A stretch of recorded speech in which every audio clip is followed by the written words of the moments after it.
setting the bar high for his ball club, and he has not been pleased with what he has seen here over the last couple of weeks. But the Brewers open the day 2 games back in the National League Central and hoping to weather the storm.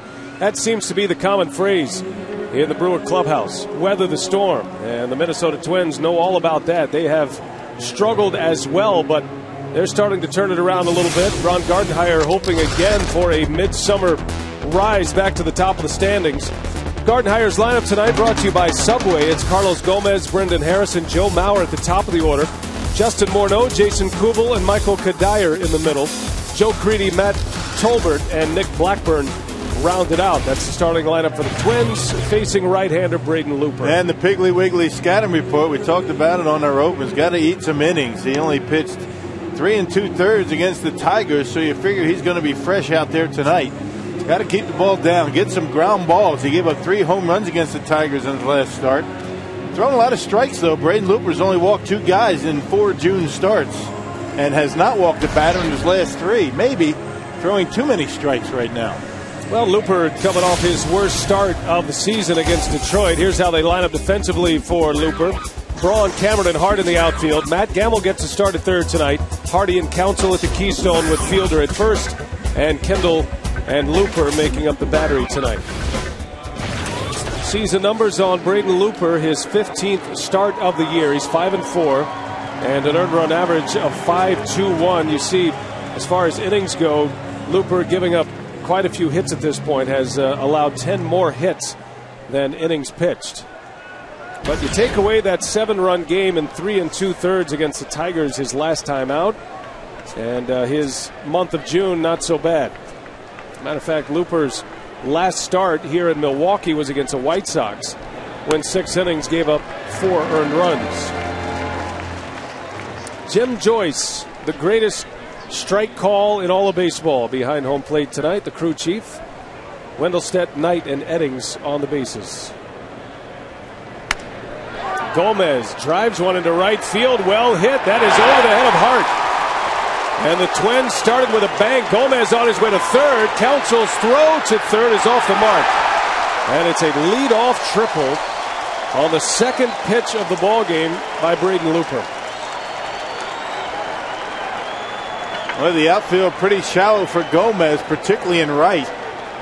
Had a couple of flares out in that direction in last night's ball game, so you bring the outfield in just a bit, and what does he do? He drives one over Corey's head. Hit that one pretty well, and the way he can run, an easy triple. So not a very good start for the crew. This guy can fly. He can run the bases.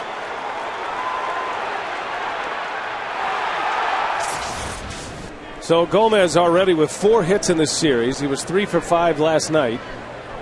And immediately at third base as Ken Maka backs up his middle infielders. So the Brewers are going to concede the run here early and try to avoid a big inning. Last night the Twins pounded out 12 hits, scoring 7 runs, and pretty much cashing in on every Brewers mistake. Yeah, that's the thing. It seems as though every time the Brewers either made a mistake, made an error, a play that should have been made, turned into a double play, Minnesota Twins just pounced all over the Brewers. And when you hear Ken Maka talking about didn't play very well, there's a difference between losing and not playing well. Sometimes you're not going to hit, but the defense last night for the Brewers not very good. Ball and a strike on Brendan Harris. 1-2 now. Looper trying to get an out without allowing a run to score.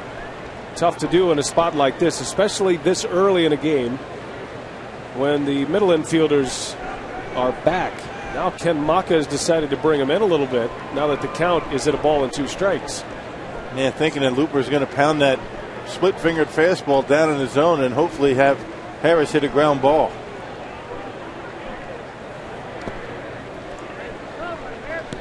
Now the Twins have certainly had their way against Milwaukee. They've won 4 straight this year, 5 straight going back to last season. Jason Kendall might have saved a run with this play. Well, it was a pitch that got by him in the first inning in yesterday's ball game that opened up a 3-run first for Minnesota. 2 balls and 2 strikes on Brendan Harris, the Minnesota shortstop. Comes in batting .289 for the year. And he takes one in tight. 3-2. Looper's got pretty good velocity tonight. 91, 92. He normally stays around the 89, 90 range.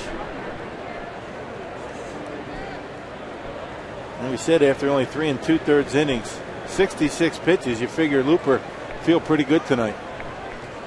It was an early exit for Braden Looper in Detroit last week on the 19th of June. That was last Friday.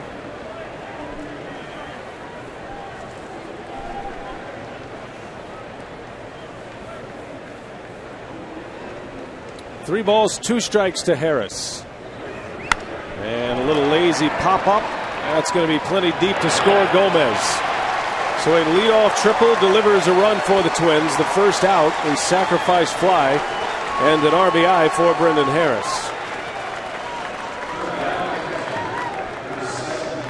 There's one thing about the Twins, and certainly when the Brewers have faced the Twins, they are as fundamentally sound as it gets. And that's the key against the Brewers. I mean, this is a team that came in a game under 500, not playing all that well. But for whatever reason, whether it's at the Metrodome or here at Miller Park, Ron Gardenhire has these guys playing pretty well. I don't know what it is.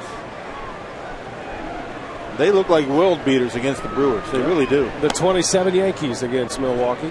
That's some of the comments around the batting cage earlier today. That team limping in here. They got 2 hit in Houston. They come in here and pound out a bunch of runs. They got 7 runs on the board, 12 hits.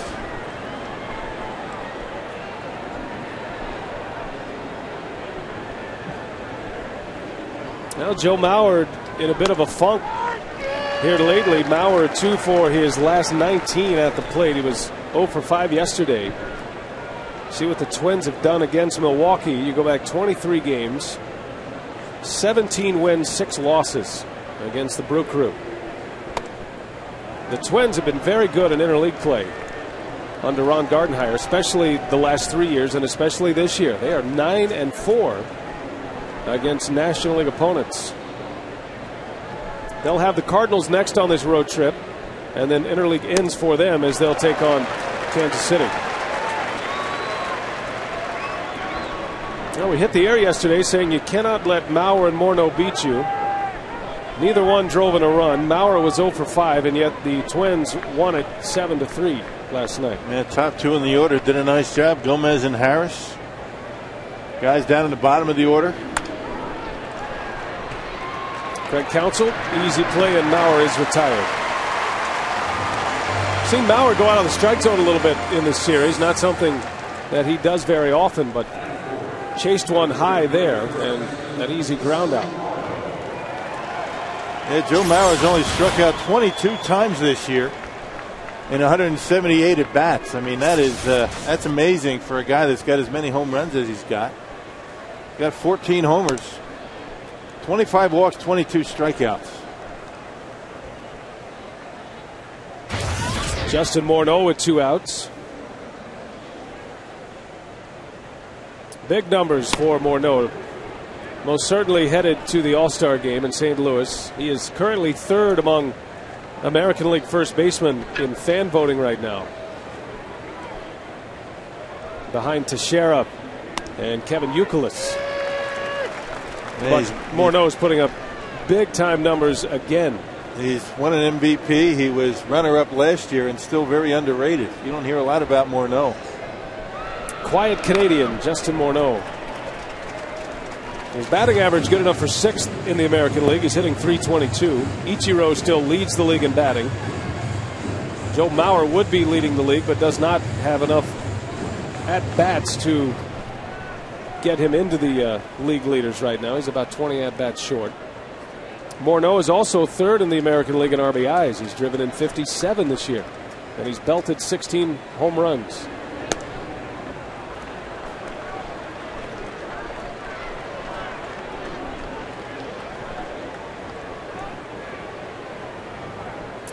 Morneau winning the home run derby last year and is 3rd in the fan voting for the home run derby this year as he skies into left And the inning is over. So a leadoff triple leads to a run, but that's it. And the Brewers play catch up again.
Of Subway, Council, Gamble, and Braun at the top of the order.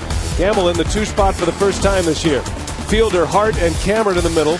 J.J. Hardy, Jason Kendall, and Braden Looper rounded out. And that lineup will face Nick Blackburn, who comes in with the 8th best earned run average in the American League. Yeah, throwing very well. Piggly Wiggly scouting report. Power sinker, gets a lot of ground balls. He throws in on right-handers with that sinker. He's got that sinker in the slider. Arm side, very good for him, away to left-handers. And he pitches to contact. Season high, only 7 strikeouts.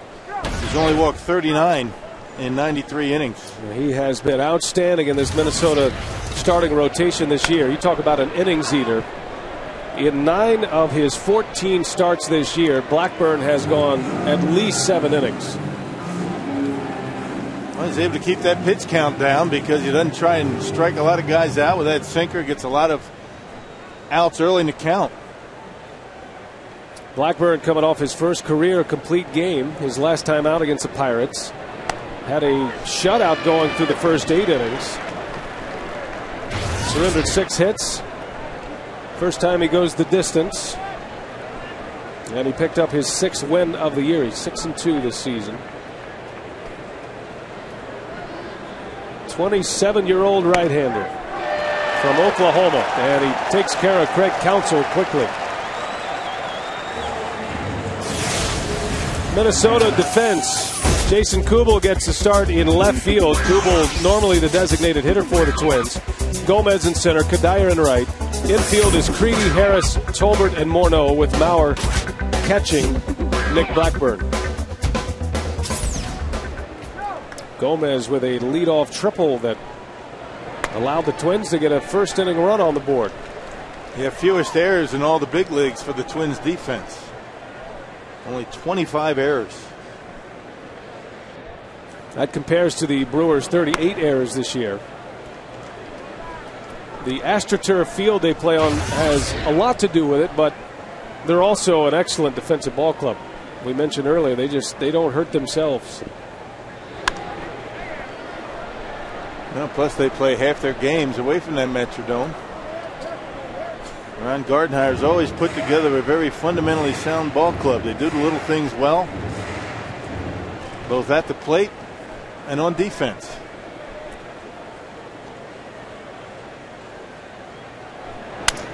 Gamble breaks his bat, little slow roller to Tolbert. 2 up and 2 down for Nick Blackburn. Well, he's coming off maybe the best game of his career his last time out. Anytime you can finish a game and pick up a win, that is a big deal these days. And Blackburn, for the first time in his young career, going the distance against the Pirates at the Metrodome. Only 107 pitches, and in 9 innings, 1 run, 1 walk, 2 strikeouts. So I would imagine got a lot of outs early in the count with that sinker. The only run allowed came in the 9th inning with 2 outs in that game against Pittsburgh. Here's Ryan Braun with 2 away. Braun checks in tonight with a .316 batting average, 15 home runs, 50 runs batted in. The RBI is good enough for 6th in the National League. Braun is also 2nd in the National League in runs scored. He's been on a lot, and the man behind him is having a monster year, Prince Fielder. Both Fielder and Braun in the top 8 in the National League in on-base percentage to start the day. Well, you can't ask much more of your 3 and 4 hitters so far this year. Bouncer out to Creedy. Long throw here. Braun legs it out, and it's a base hit. Infield hit for Ryan Braun. Showcasing some of his great speed right there. Now that's how you hit over 300. Ryan Braun gets a fair amount of those with his good speed. A high chopper behind the bag. Creedy elected to go back and played on the big hop, and that was a mistake. That was more of a do-or-die play than he had thought. You got to charge that baseball with the way Ryan runs, and he beats it out. I always like to see Prince get an at-bat in the 1st inning. So here is Fielder with 2 away. Brewers down a run early. Blackburn comes inside on Prince. Pitchers who have success against Braun and Fielder command the inside part of the plate. Those who don't usually get hurt by those two. There's a shot, base hit. Boy, that was hit like a bullet. And that's just what you were talking about. We talked about on our scouting report that Blackburn very good at commanding arm side of the plate. That means away to right left-handers and inside on right-handers. The right-handers may be able to cheat a little bit tonight. That sinker out over the plate. He commands that pitch a lot better than trying to come inside on Prince. Fielder just keeps swinging the bat. This guy has a great chance this year to hit over 300, which has been a stated goal for Fielder. Braun and Fielder with hits with 2 outs, and here is Corey Hart.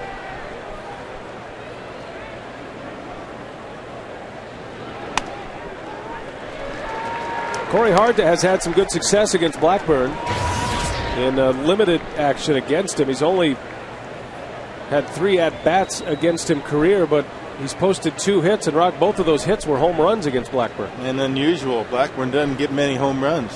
He's only given up 7 this year. Hart pops it up, foul territory. Morneau with room, and the inning is over. The Brewers strand 2.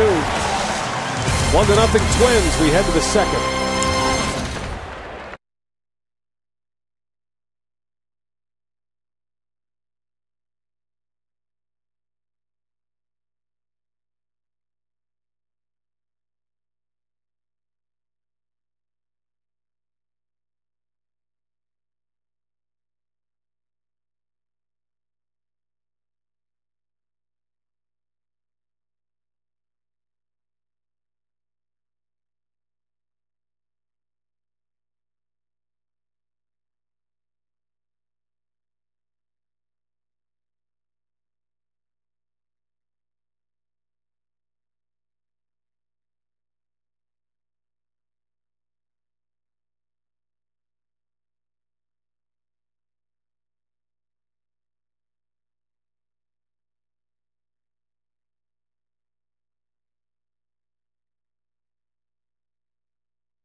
here at Miller Park, and that leads us to our carsoup.com email the booth question.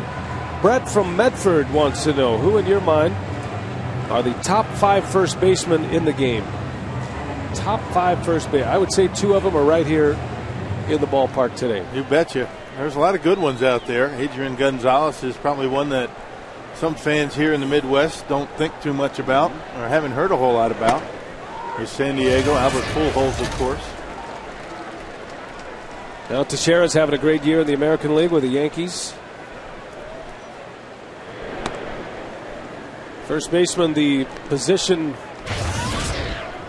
for power in baseball. Think about Ryan Howard and an MVP. Justin Morneau won the MVP in the American League in 06.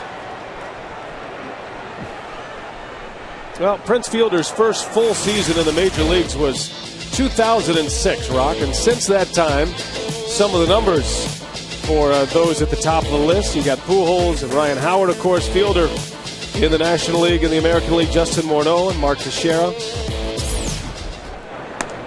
Well, you got to believe when you put everything together and, you know, the complete body of work, not just offense, but you talk about defense. Prince Fielder has improved exponentially this year from last year.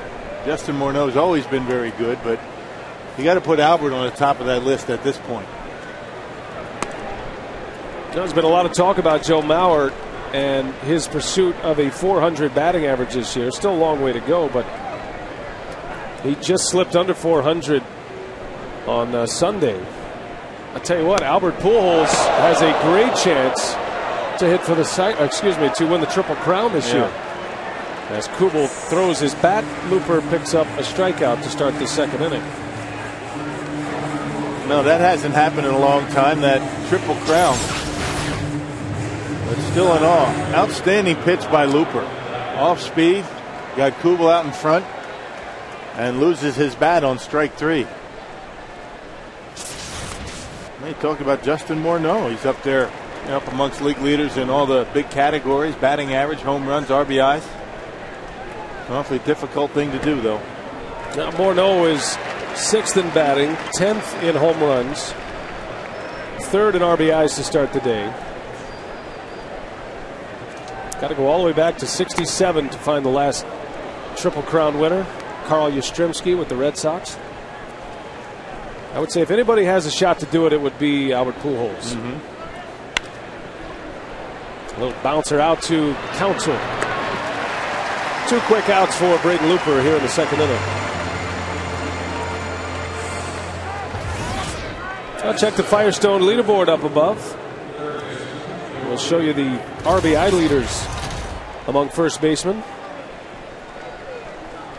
Pujols leads the National League. And Prince Fielder's 2nd in the National League. Morneau is on that list in the American League. Oh, Gamble misplayed that one.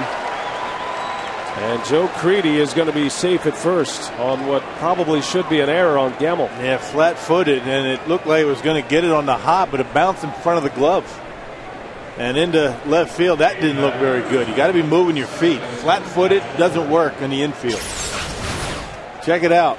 A one-hopper doesn't move, bounces either behind the glove or under the glove, and into left field. That'll be an E5.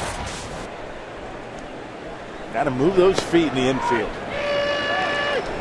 Well, and let's hope Braden Looper can work around an error. That was the problem last night. Minnesota did most of their damage after Brewer misplays last night. Double plays not turned. Miscues defensively. Yeah, plus extra pitches that your pitcher has to get through when you're already concerned about eating innings tonight.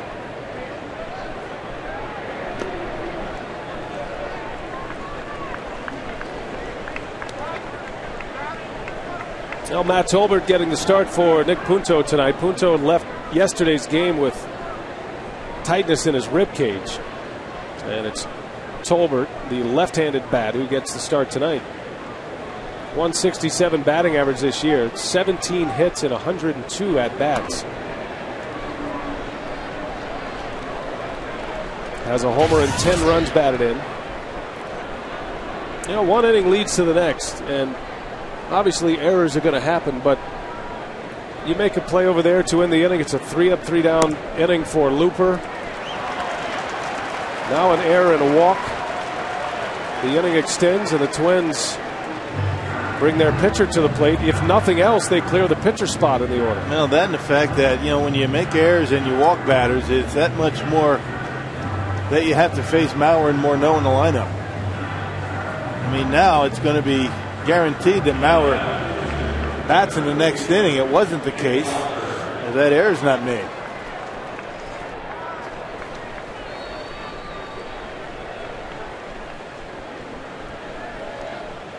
So 2 on with 2 out. Minnesota pitcher Nick Blackburn, the batter. This is his first at-bat of the season. Twins have played a number of interleague games, 13 thus far, but most of those games in American League ballparks. But the next 6 will be in National League parks. That includes last night's game.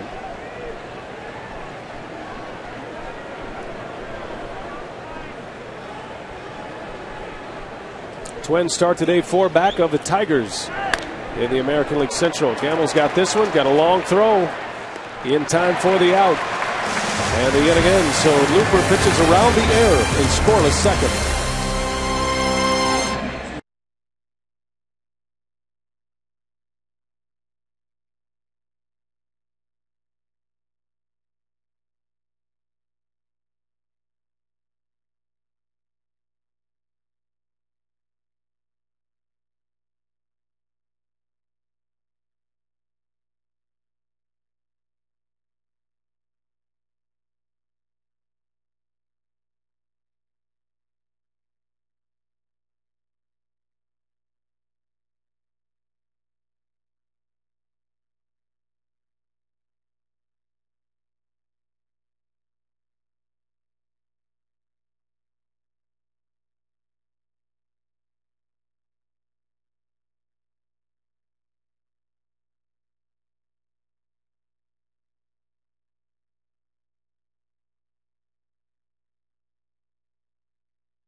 Combined for 4. J.J. Hardy had 2 of them, and with Mike Cameron swinging a better bat these days and Jason Kendall returning to his familiar 8th hole, we'll see if that production can continue from the bottom half of the lineup, because we know what the top half is going to do on a more consistent basis. So, guys, we'll see if they can continue that tonight.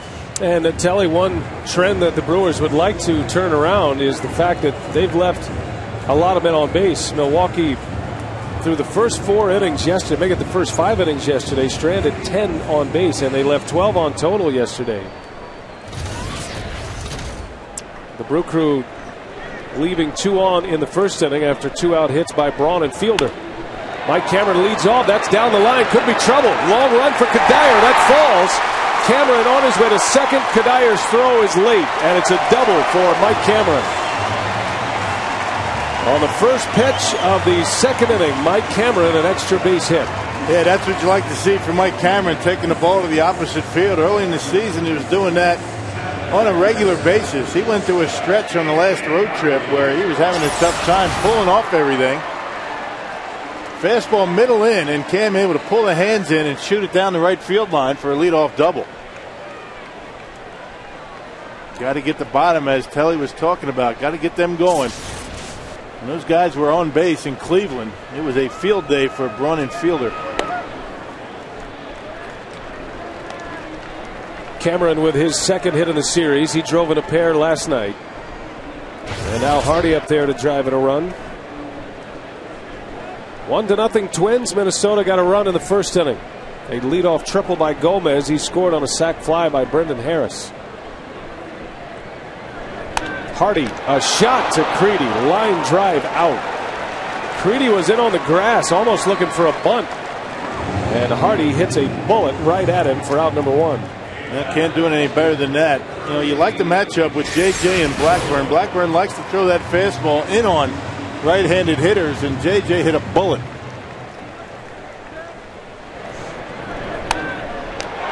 Well, he can turn on the fastball.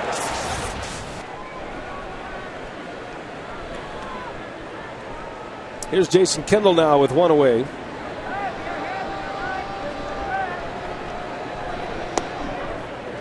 Kendall hit leadoff last night. As Telly mentioned, back in the 8th spot in the order tonight. That's typically where Kendall hits. Kendall hitting leadoff last night for only the 2nd time since 2007.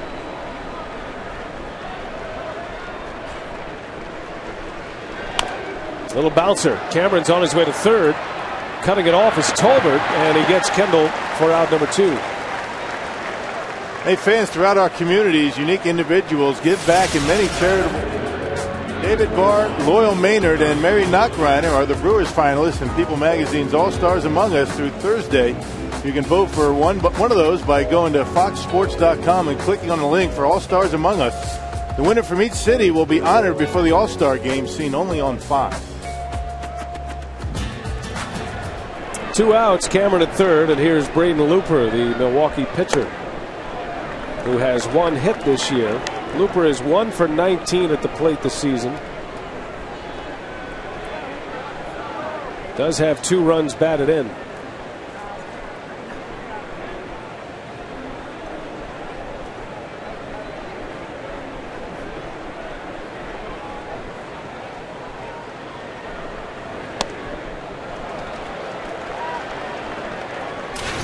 That's a tough pitch for a pitcher to handle up there at the plate. That fastball in on the fists.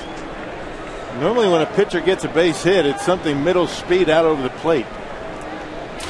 Tough to handle that tough sinker in on him.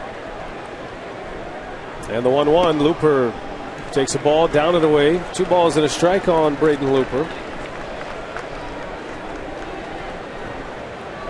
Now this is where you'd like to see a National League club take advantage of consistent at bats from the pitcher spot, but it really doesn't overpower in favor the American League clubs typically as Looper takes a strike. You know, the designated hitter for an American League team that is left on the bench doesn't have quite the effect as a pitcher at the plate in a National League setting. Yeah, the American League has a far bigger advantage using the designated hitter than the National League has having pitchers hit, if that makes any sense.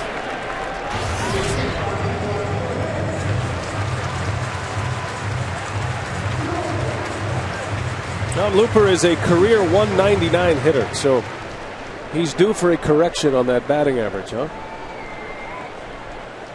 Good time right here. 2 balls, 2 strikes on Looper. Mike Cameron over at 3rd, and Looper takes a pitch, checked his swing, according to Hunter Wendelstedt, the first base umpire, and the count is 3-2.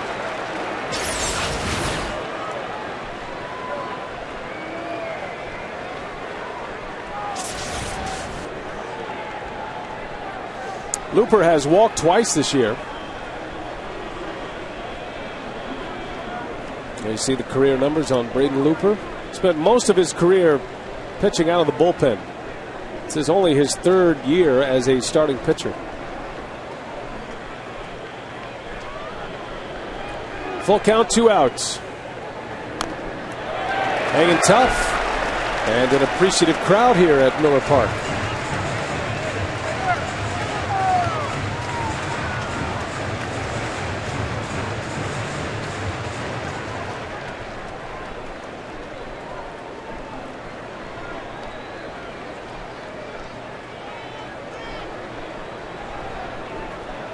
Pitch number 8 of the at-bat against Looper. And a ground ball, base hit to left field. And the Brewers have tied it up. What an at-bat for Braden Looper. Only his 2nd hit of the year, and it produces a run. Well, he worked for that one. Yeah, Blackburn tried to get him to chase some pitches out of the strike zone. Knew that he had to throw him a strike, got it up in the zone, right down the middle of the plate, and Loup were able to get it into left field. There you go, Loup. A couple more of those tonight. So Cameron's leadoff double provides the first run for Milwaukee as Looper drives in his third. On an 8-pitch at bat. Now the top of the order. Counsell, and he lines one into center field. Just dropping in a hurry. It's down. Back-to-back hits. Counsell with his first hit. That extends his hitting streak to 7 games. Well, you're getting a lot of the play. Those are the pitches that you have to make him pay for. Those pitches that stay up in the zone, get a lot of the white of the plate. And Counsell, after having a rough first at bat, able to get a pitch up in the zone and bang it into center field.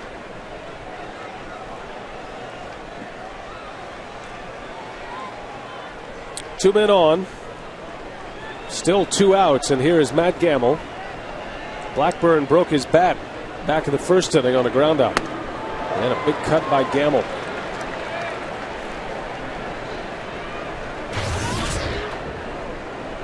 Well, Gamble's going to get a shot here in Milwaukee. Doug Melvin and Ken Maka talking about Gamble's test run with the designated hitter, and they've seen enough of him to give him a chance at third base.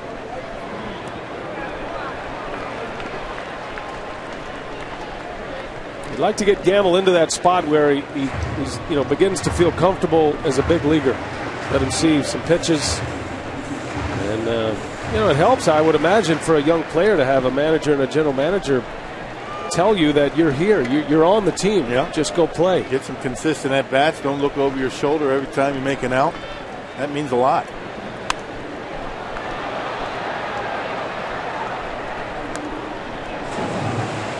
And Matt Gamble started to swing the bat pretty well on the last road trip in Cleveland and Detroit. Hit the ball hard. Showed a good approach against left-handed pitching. Dale Swain very happy with the progress of Gamble. Like to see him cut down on his strikeouts a bit. Blackburn's got him down 1 ball, 2 strikes, 2 on with 2 out, and Gamble takes one just off the plate. Able to check his swing. Well, over his last 7 games, Gamble hitting over 300. Batting .304 with a couple of RBIs in his last 7 games. And he has also walked 6 times. So that's a key stat to see if a hitter is beginning to feel comfortable with his strike zone. That means he's being patient at the plate, as you mentioned, settling in a bit. That's why it's not really fair to evaluate a guy in maybe a 2-week stretch. Got to find some success, get some regular playing time, which he's probably going to get right now. Billy Hall continues to struggle. You never know how many opportunities Gamble might get with left-handed pitchers out on the mound. Well, he's got Braun protecting him. 3-2. The runners take off. Gamble off the hands. A little flare out to second. And Harris throws him out. The inning is over. But the Brewers get a run. Braden Looper drives one in. When we come back, we will sit down with General Manager Doug Melvin. Stay with us.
find value at your local farm and fleet.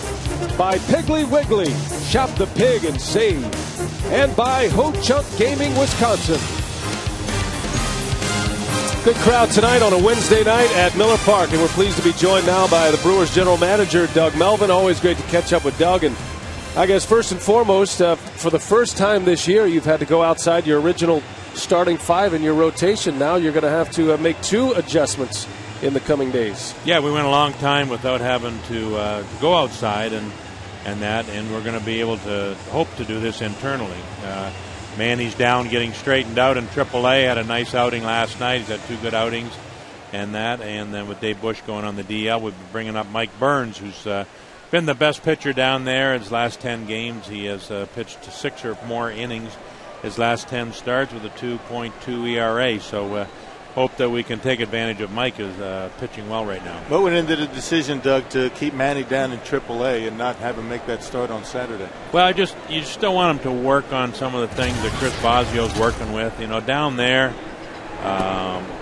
you can work on things. Bases are loaded or whatever. You may want to be able to throw a changeup or a breaking ball, something like that doesn't have the same impact as it does up here in that kind of situation. And you may want to. What he wants to do, try to get ahead in the count now. So, he's got a repertoire of pitches. He throws 4 pitches, so he can use them in different counts. But the most important thing is for him to get back where he can command his fastball. The most important thing, and get into the game innings. Where here he was getting to the 5th inning. Now he's had 2 outings. He had a 6th inning and a 7-inning stint. So that's important too, going deeper into the games. You got to be pleased so far with the way your bullpen has operated. Coming out of spring training, they've been worked quite a bit. That puts a little bit of emphasis on Loop's start here tonight. Right. Yeah, our bullpen has been overworked at times, and that because earlier on in the year we led the league in quality starts, but I think we've only had like 8 quality starts in our last 30-some starts. So that's put a workload on the pen. We do have a couple new guys out there, and Chris Narveson and Chris Smith, who will be able to young guys that'll go out and tackle some of those innings. With Seth McClung going in the rotation on Saturday, we'll need those guys to pick up the innings that Seth gave us. No, Braden Looper with a strikeout, his second, as he gets Carlos Gomez looking to start this 3rd inning. Yeah, Braden Looper looks like he's got pretty good zip on his pitches today. I mean, a little bit different than his last start. Yeah, it's different clubs at times and that, but trying to be more aggressive. I think that's one of the things our pitchers have to do. The one thing that sometimes facing guys in the bottom of the order, we haven't had a lot of luck with facing guys in the bottom of the order with other teams. I know we've given up 5 home runs to pitchers, that number 7, 8 hitters. Veteran pitchers like Braden, like Jeff, like Dave Bush, they need to go after those hitters, be aggressive, and go after them. They're better than a lot of those hitters at the bottom of the order. So Braden looks a lot more aggressive here tonight. Looper facing Brendan Harris, the Twin shortstop. Doug Melvin joins us here in the booth, the Brewers general manager, and a general manager who has a reputation for making some key moves, especially last year, the CC Sabathia move, and that was a great move, and that's maybe the move of your career. But when you make moves like that, you start to get questions this time of year about what's coming up next. Yeah, they expect them, don't they? It's like my wife. I take the garbage out on Tuesday. She expects me to do it every week. Yeah, I can't have that. Don't make her do it. No, anyway, but and this is the time of the year. There's a lot of rumors out there. There's a lot of trade talk, but it's good for the game. It's good. It's fantasy baseball, and I think more so than any other sport, the trades are a big part of our game. There's more activity. True baseball trades or true trades in baseball. Like sometimes the NBA trades. A lot of times it's about money. But baseball, a lot of times it's about making your team better and talking about young players and that. So, you get a lot of talk at this time of the year. But, I'm hoping our club can get us to a point that will motivate you to go out and get that big guy. Last year, a lot of people don't know this, but we had a better record last year before CC than we did after CC. The only thing is that CC won almost all our games in September. We didn't play very well in September, but we had a better winning percentage before CC and that. But I was motivated last year because we were playing so well. When you're not playing well, your team is struggling. If you're sitting 4 or 5 games under 500, there's no one player that's going to make that much of a difference. So I'm hoping our team can get back on the winning track, get us back up 10, 12, 13 games over 500, and get me motivated to go out there and add some pieces to the club. But right now there's not a whole lot of talent available because of the wild card teams. It's just a little too early at this point. Yeah, Brewer offense relatively streaky. Got some streaky hitters in there, but you really have to be impressed. And talk about the progress of Ryan and Prince and what they've been able to do so far this year. Yeah, well, they both, I said in spring training the franchise has never had anybody that walked 100 times. Well, the two of them are probably going to walk 100 times this year. But, that's one thing I looked up is that statistically we're pretty close to last year. The one thing is we've got 100 more runners on base because of our walks, but our slugging percentage is down, except for Prince and Ryan. Both of them are walking, and they both are slugging real well too. So having two guys in the middle of your order like that, a 3-4 hitter, that gives you a real chance on the offensive side if you can roll that lineup around and get up to give those guys those extra at bats, give Prince and Ryan the extra at bats over the course of a game. Yeah, it's kind of tough having that consistent offense. But, tonight's lineup in particular, you've got two platoon players, 1 and 2 in the lineup. Ordinarily, throughout baseball, you don't see that with many consistent offensive clubs.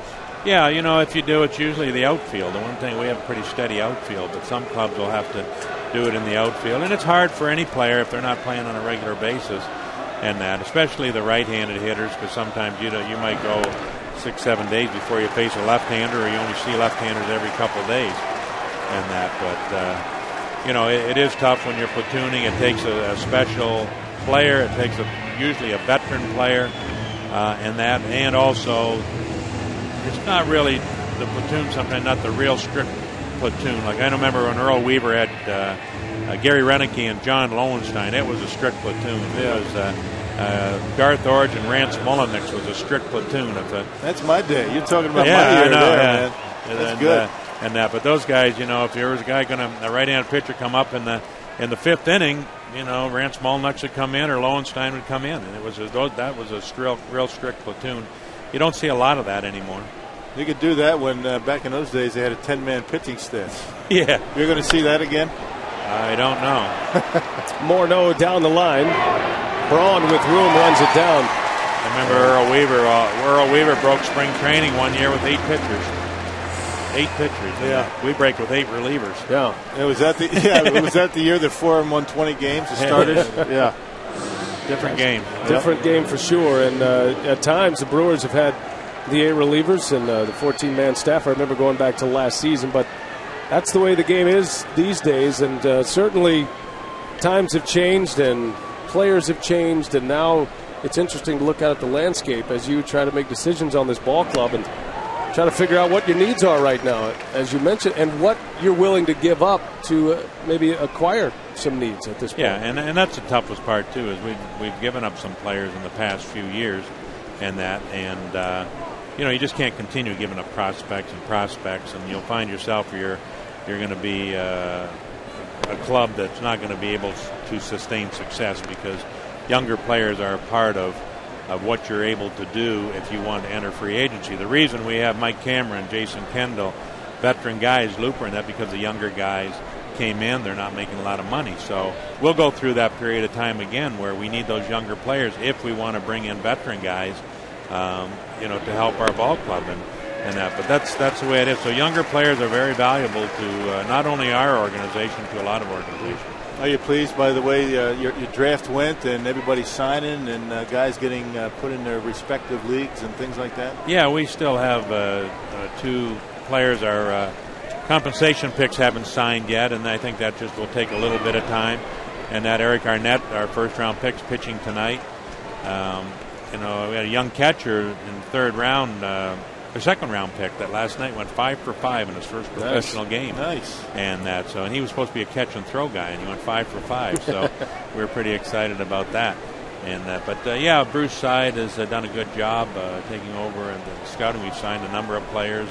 Both rookie clubs are back and at it. And I'm heading to Huntsville tomorrow for 2 days and Nashville for 3. So I'll see Manny's next start. And I like to go around to the minor leagues. I've been to Brevard County, and I love to do the tour of the minor leagues. It's good for the staff. And it's good for the players to see me going in there, too, Sure. and spending a few days with them. Can you give us an update on Alcides Escobar? How's his progress coming along at AAA? Well, he's played extremely well. He's done everything that I think we expected him to do, and he's a very talented player. And for his first year in AAA at his age, he is he's probably even performing a little better than what we had anticipated.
In the series against Minnesota, something they'd like to accomplish here shortly, although Nick Blackburn, not a guy who gives up a lot of home runs. All tied at 1 as we head to the bottom of the third inning. It's good to get a chance to spend a half inning with Doug Melvin. We are always requesting Doug to come to the booth whenever he can, whenever he's in town, and not taking a look at some of the minor league ball clubs, but he has good information. He gives you what he can. I mean, this is a hot time for a general manager right now as we approach the trade deadline at the end of July. So this will be a very busy month. Braun into left field. That's going to be run down by Kubel. I have never in my life seen an outfield as a group play as deep as this Twins outfield. I mean, Kevin Kubel was playing almost on the warning track with Braun at the plate, and all he had to do is go across to make that catch. That was a lot tougher catch if you're playing in a normal depth in left field. Look how deep he is. He's about 5 feet from the warning track and made it look easy. So Braun is 1 for 2. He reached on an infield hit his last time up. And now it's Fielder.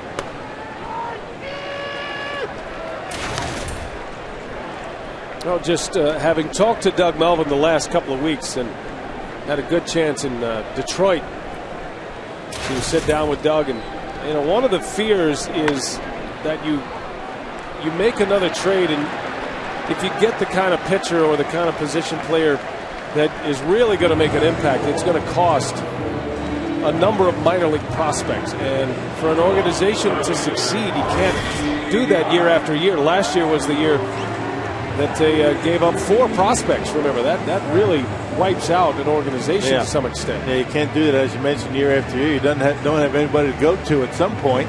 I mean, the Brewers spent so many years and doing such a good job of drafting, filling up that minor league system. You don't want to have it all for naught in 1 year, 1 or 2 years.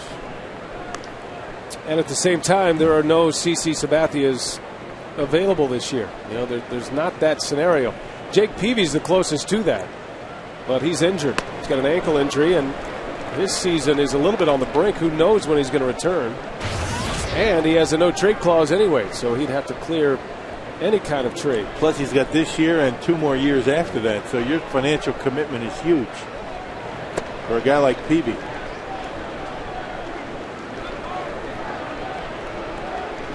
It is a delicate balance, isn't it, between sustaining at the major league level, making sure you have enough prospects not only to bring up and have them succeed at the big leagues, but also have them available to make trades.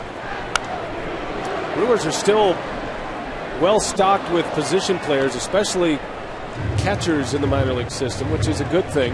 And another one you just talked about. That went 5 for 5, right? Yeah, they got another catcher in the system. So adding to the plethora of catchers. Doug mentioned Eric Arnett. He makes his pro debut tonight, pitching for Helena, and anxious to see how he does. And here's a guy that was drafted in the first round, but out of college, out of Indiana, and his clock might be a little faster to the big leagues if he shows some success because of those 3 college years. Blackburn strikes out Corey Hart, a 3-up, 3-down inning. We head to the 4th, all tied at 1.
Meanwhile, Braden Looper helping his own cause. 2-out RBI single in the 2nd inning. A run on 3 hits in that Brewers 2nd inning. All tied at 1. The Brewers have out-hit Minnesota 5-2. And here we go to the 4th. Michael Kadire leads off for Minnesota here. 11 homers, 37 runs batted in. Kadire is 2nd in the American League in triples coming into play. Has 5 triples already this season. And not a guy that you think about when you talk about triples, but that Metrodome, with that artificial surface, you can hit a ground ball. Up the middle, you get the outfielder shaded one way. That ball roll all the way to the wall, and you get yourself a 3-bagger. And it kind of surprises you. I've always liked Kadire's approach at the plate. It's just, he's got a very simple style at the plate. You don't feel like a lot could go wrong in his swing. Kind of holds that bat like an umbrella on a rainy day. It's just right in there, and very little movement with his hands or his body. Good hitter. He puts the ball back to the baseball very quickly. And one of those hitting styles that a hitting coach can tinker with it pretty easily. Hardy takes care of Kadire for out number 1. And that leads us to our Aflac trivia question. Aflac! Since 1900, which catcher has the highest single-season batting average?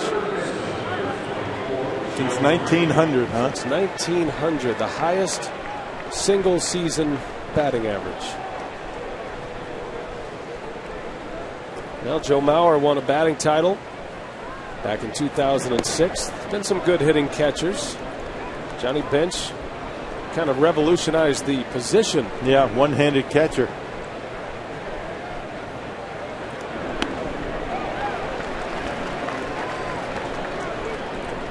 Yogi Berra was a great hitter.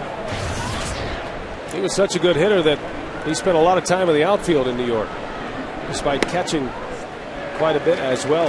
Yeah, Thurman Munson, a career batting average around 300, but I don't think it was him. Wasn't Willie Randolph? No, it was not Willie Randolph, for sure. Who'd you look up to, Rock, when you were coming up at the catching position? Well, Thurman Munson. I grew up in New Jersey. Thurman Munson was a guy that I liked to watch. Jerry Grody with the Mets.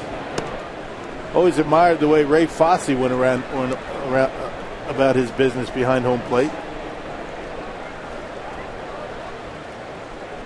And Johnny Bench, of course. Who didn't like Johnny Bench? Saved a lot of catchers broken fingers watching him catch in that one-handed style. Joe Crede draws a walk. Twins have a base runner with one out here in the fourth. Hey, fans, on Sunday against the Giants, all fans in attendance will get a Jason Kendall bobblehead. That's compliments of Palermo's Pizza and Pick and Save. Call 414-902-4000 or go to Brewers.com for tickets. I think maybe we should get a Sharpie and touch up that left eye a little bit. It's looking a lot better, though. Yeah. I think by Sunday it'll be completely gone. The black eye that wouldn't leave for Jason Kendall.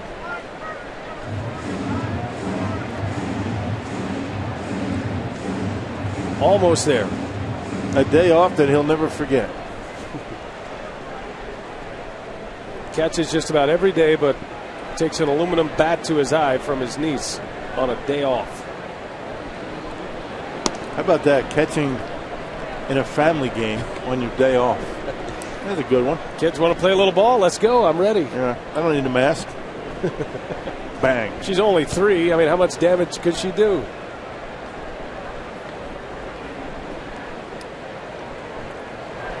Tolbert lines one in and out of the glove of Gamble. Still will get the out at second base. So Tolbert, a little bit unfortunate. He'll reach on a fielder's choice as Crede is put out. Popped in and out of the glove of Matt Gamble.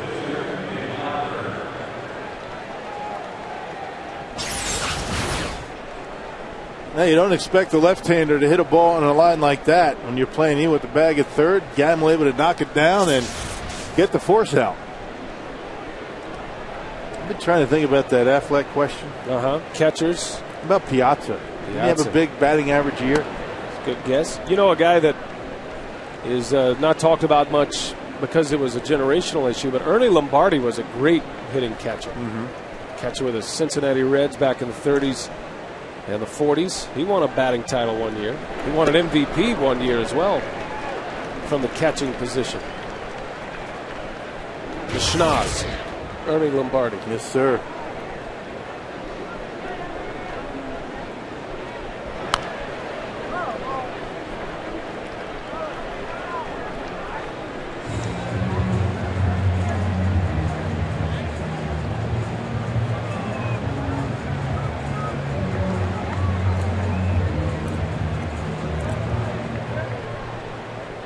You know, one guy we forgot to mention was Bob Uecker.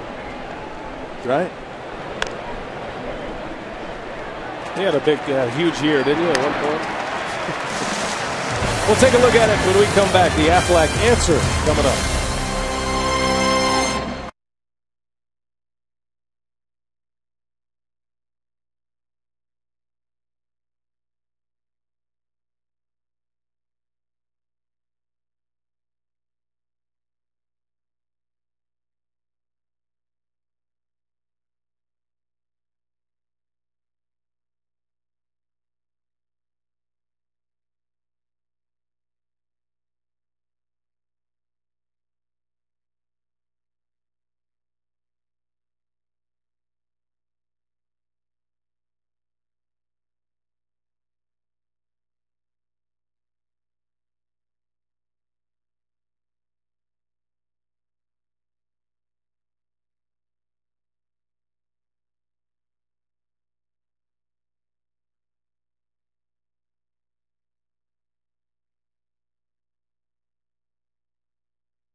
Brewers outfielder Mike Cameron is teaming up with Grammy Award-winning artist Usher and his New Look Foundation to host a bowl-a-thon on Thursday, August 27th at Pinstripes Bowling in Glendale, Wisconsin. The proceeds raised will allow 12 Milwaukee youth to attend Usher's Camp New Look in Atlanta. Sponsorships and spectator tickets are now available. For more information, call 414-902-4532 or visit Brewers.com/Cameron. And speaking of Mike Cameron, he's up to bat. Guys, back up to you.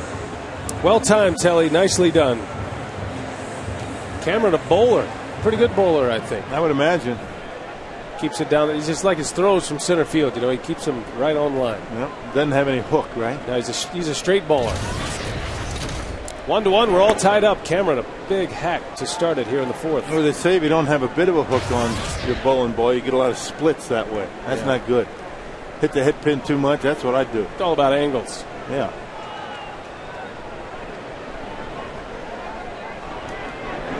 Cameron into left field. Well hit, but Kubel playing deep, and he's got it for the out. Well, we're talking about hitting catchers. And some of the greatest of all time at our Aflac Trivia tonight since 1900.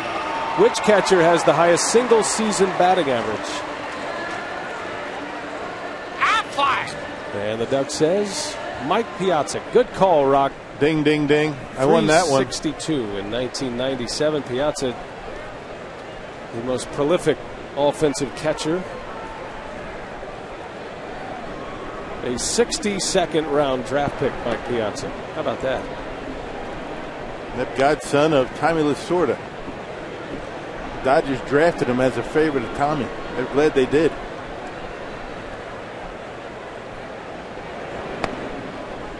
Now, Joe Mauer certainly putting up the numbers, and now starting to show the big power numbers. Mauer this year has 14 home runs, and that is already a career high. We're only at the end of June. And he missed the entire month of April.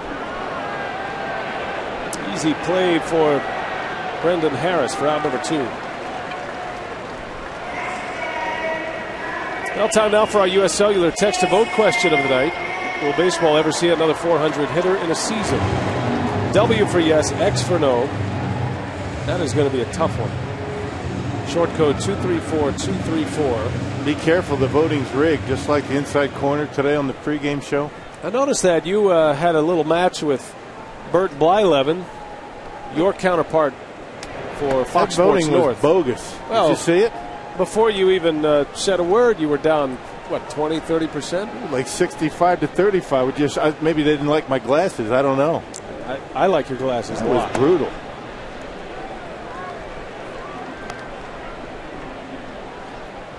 Telly checking out the latest issue of Sports Illustrated with Joe Mauer on the cover.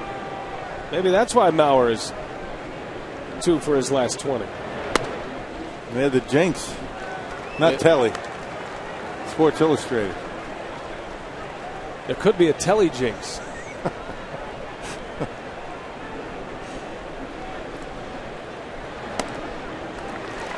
Jason Kendall draws a 2-out walk.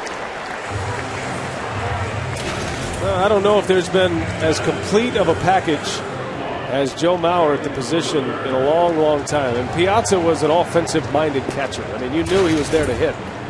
But Mauer not only won the Silver Slugger Award last year and won the batting title in 06, but he also was a Gold Glove Award winner last year as a catcher. Tremendous throwing arm, has good technique behind home plate. Looper lines one to center field. Gomez drifting back, and he's got it. And the side retired. Brewers fail to score, still tied at 1.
Out on hand tonight, and so far a good ball game. Twins got a run in the first. The Brewers answer in the bottom of the second.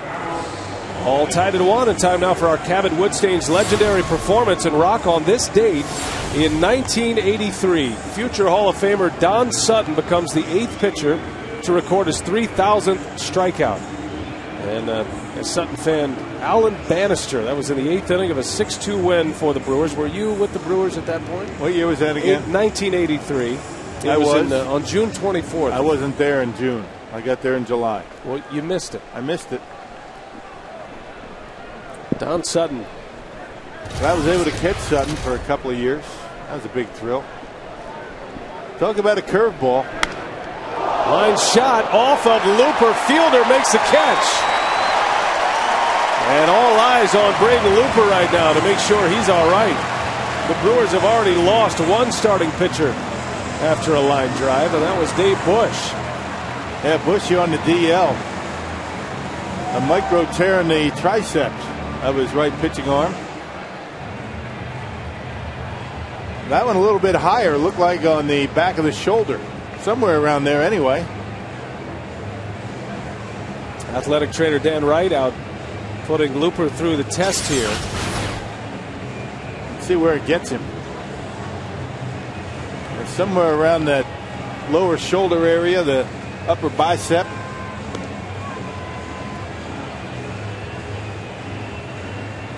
And a nice play by Prince Fielder to grab it before it hits the ground. If it hits the ground, it's a base hit. Right. There's no chance. Obviously, there's nobody there.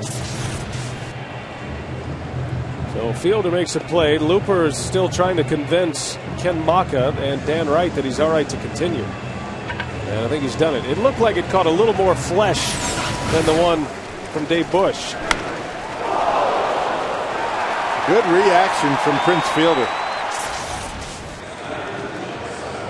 Most guys are going to be startled with the fact that it hit the pitcher in the arm.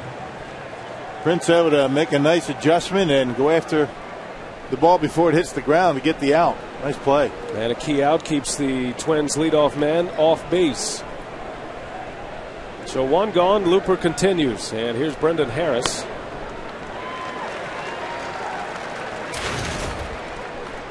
Looper pitching in his 5th inning. Harris has had a good night. He drove in a run with a sacrifice fly of the first, and he singled his last time up.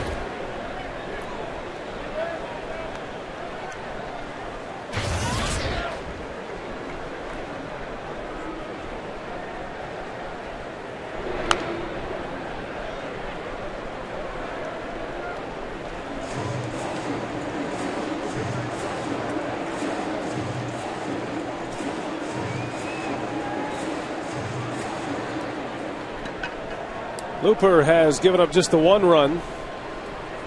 Back in the 1st inning, it was a leadoff triple, the first batter of the game. Carlos Gomez tripled into right center.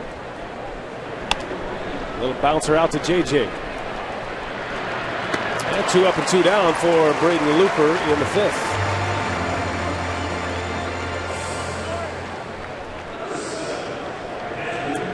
Now here comes the cover boy. Joe Mauer on the cover of Sports Illustrated for the 2nd time. That was his first time around back at 06, the year he won the batting title, and then chasing baseball history back on the cover this week. And it's going to be awfully tough for anybody to hit 300, particularly or 400, particularly a catcher. All the nicks, and you get banged up, you get a bit tired. It's a very physically demanding and mentally demanding position.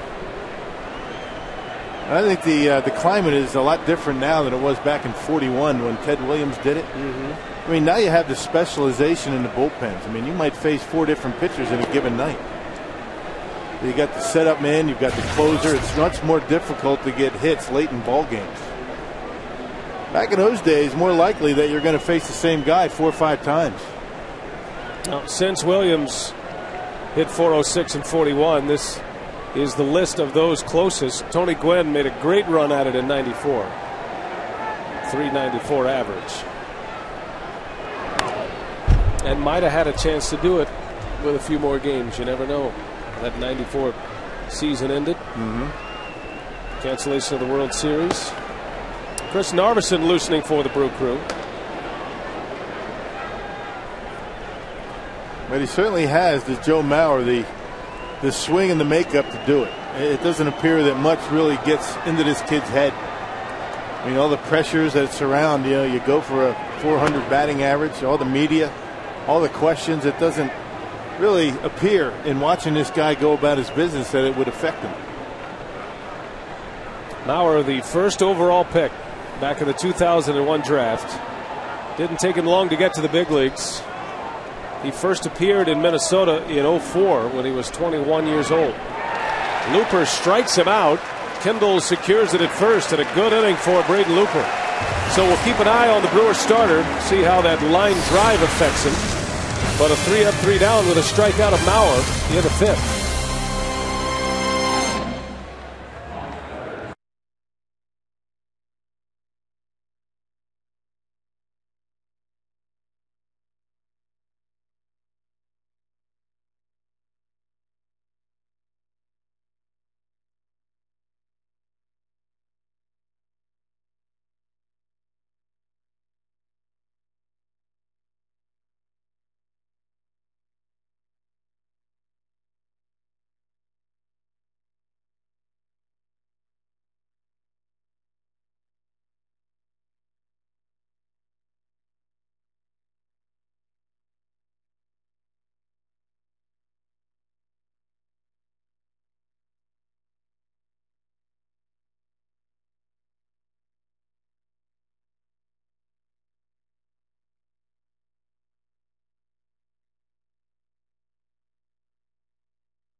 In its family of instant scratch games. Odds are you'll like them. By Airtran. Go. There's nothing stopping you. And by Aflac. We've got you under our wing. Still time to punch those all-star ballots through Sunday, June 14th. The Brewers very well represented in the last issuance of the fan voting. Ryan Braun looks like he's headed back to the Midsummer Classic. Braden Looper back on the mound, so that line drive he took off the back of the arm appears to be benign right now, as Looper goes 3 up, 3 down in the 5th, and he strikes out Mauer to win the inning. Gets Morneau to start this 6th inning, and all of a sudden Braden Looper has retired 5 in a row.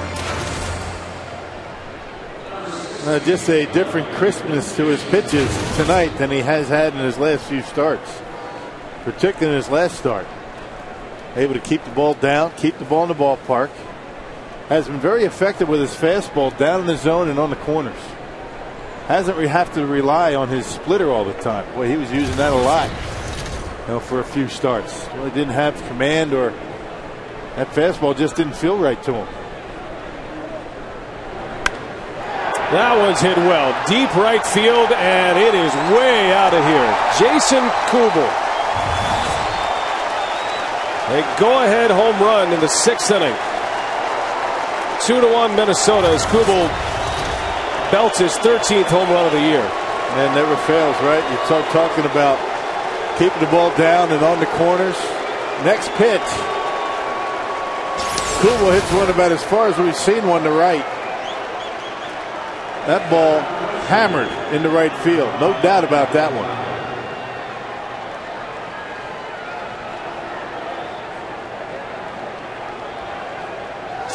That is only the 3rd hit for the Twins, but they have made them count. That one's driven in the gap. Deep left center field.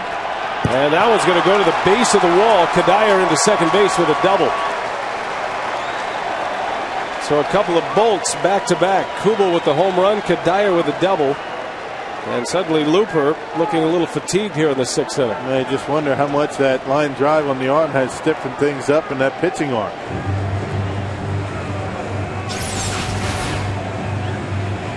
Able to get Morneau out to start the inning. But the last 2 pitches have been hit pretty hard.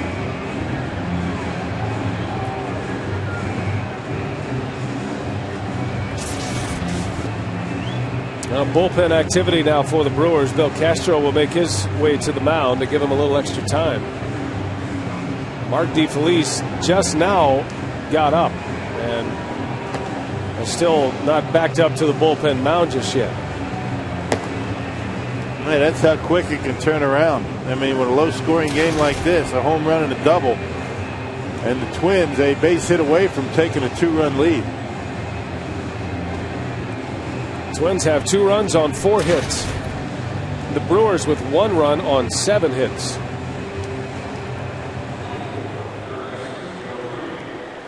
The Brewers left 12 on last night. They've already stranded 7.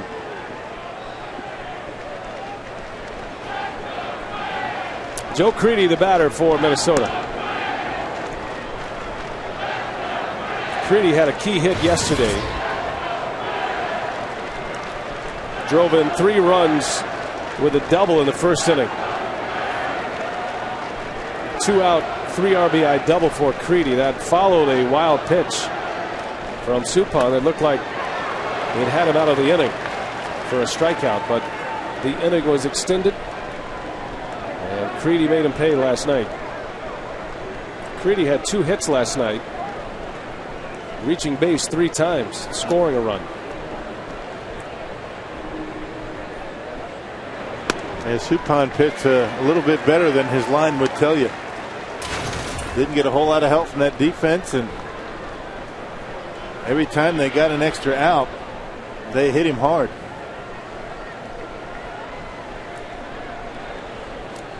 Runner at second with 1 away.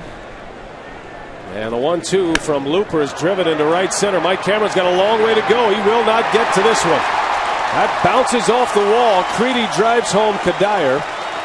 And the Twins are banging away here in the 6th inning. That's just not the same pitcher that he was in the first 5 innings.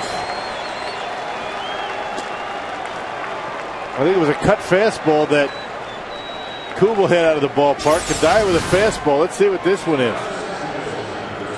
Right down the middle of the plate, and Joe Crede able to bang it out of the reach of Cameron in center field for the RBI.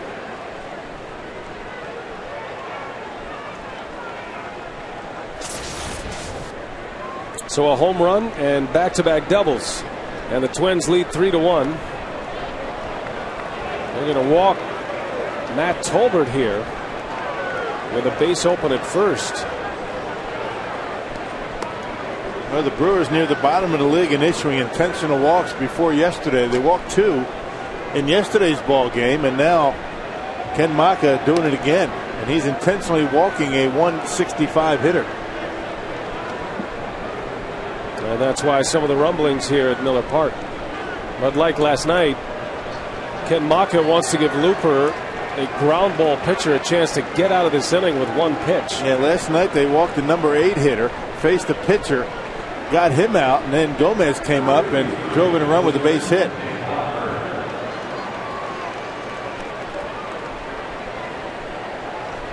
Actually drove in 2 runs with that base hit.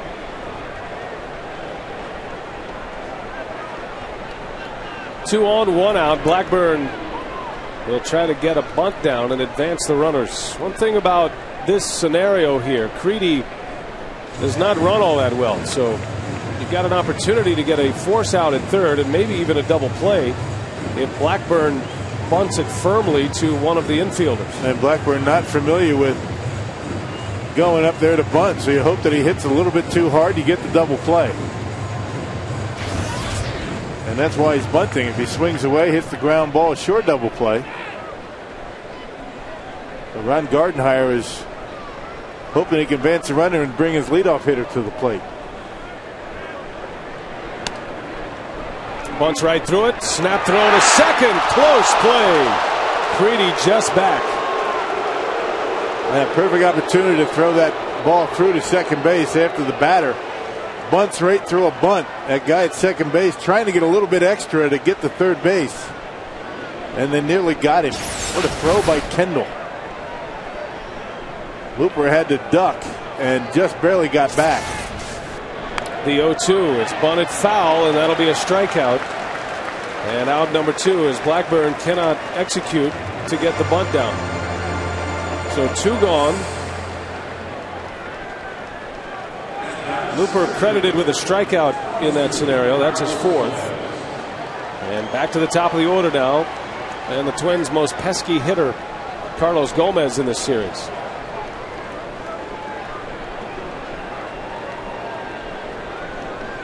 Three hits in the inning and an intentional walk. 2 runs are in for the Twins. Gomez, a bouncer. Gamble cuts it off, throws to second in time for the out. Oh, what a play by Counsell. Wow. A poor throw from Gamble, but Counsell able to clean it up, and the inning ends. And the Brewers escape more damage, but 2 runs scored. It's 3-1.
on the board early. A sac fly by Brendan Harris.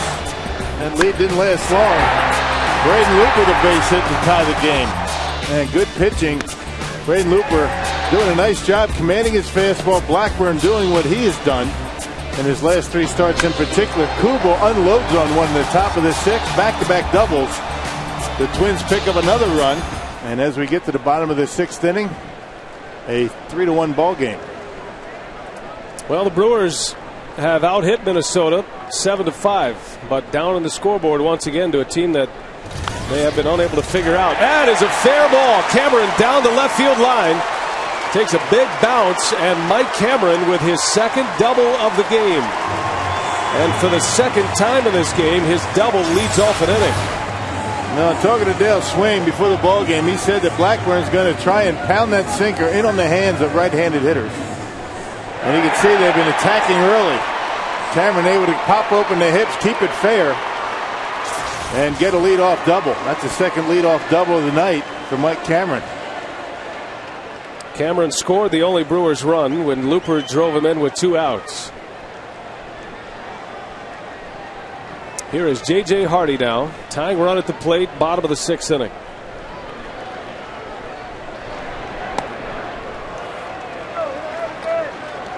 Hardy last homered on the 17th of June in Cleveland. He homered off left-hander David Huff. Looking for his first hit of this homestand. He's 0 for 6. And that was an opposite field home run. Home run into right center.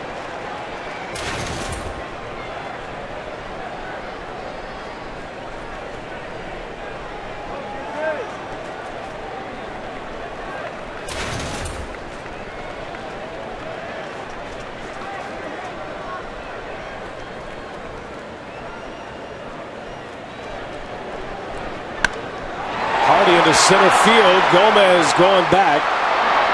Cameron is tagging at second base. Gomez, who has a great arm, fires a strike, but Cameron's in there. So a productive at bat for J.J. Hardy. Not what he was looking for, but at least he advances Mike Cameron to third base with less than 2 outs. Yeah, this Minnesota outfield makes fly balls to the wall look about as routine as they possibly can look. Playing extremely deep in center field. Gomez able to go back a few steps and make it look easy. Awful lot of room in front of this Minnesota outfield.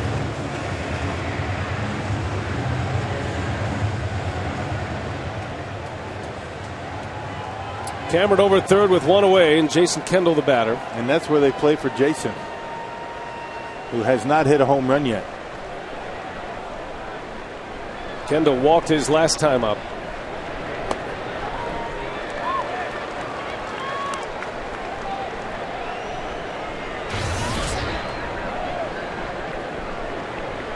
Pitcher spot due up next for the Brewers.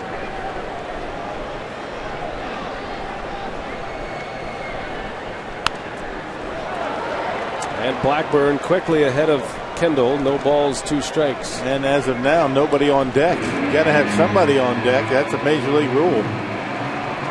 Right now, the on deck circle empty.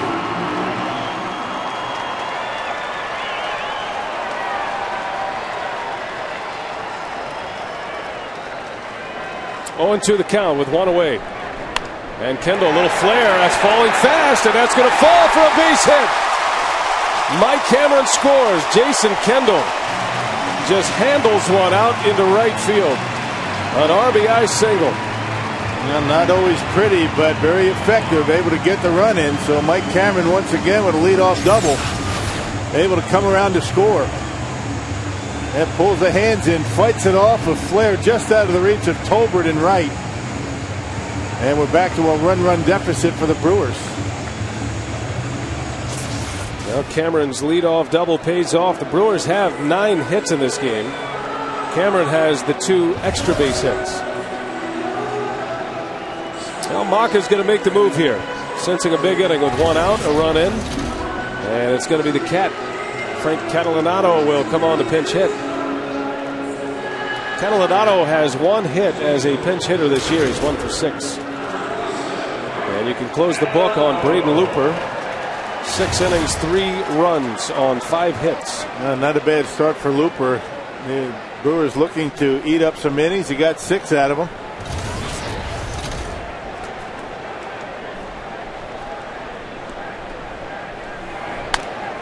Bouncer to short. Harris flips to second. The turn is late. Catalanano beats it out. Blackburn has been able to get a number of first pitch outs and first pitch ground outs specifically. No, that's that sinker. That's a good heavy sinker that he throws. It looks real good when it comes to you, but by the time it gets about the cutout of the dirt, it starts diving away from that left-handed hitter. And all of a sudden doesn't look so good anymore. You get on top of it. Brewers have elevated his pitches fairly well tonight. A lot of fly ball outs against Blackburn, but still have only 2 runs. And Blackburn's only thrown 71 pitches here in the 6th inning. Been very economical so far. Counsell trying to get Gamble a swing at Blackburn here in this inning. Counsell extended his hitting streak to 7 games with a single in the 2nd. He's 1 for 3.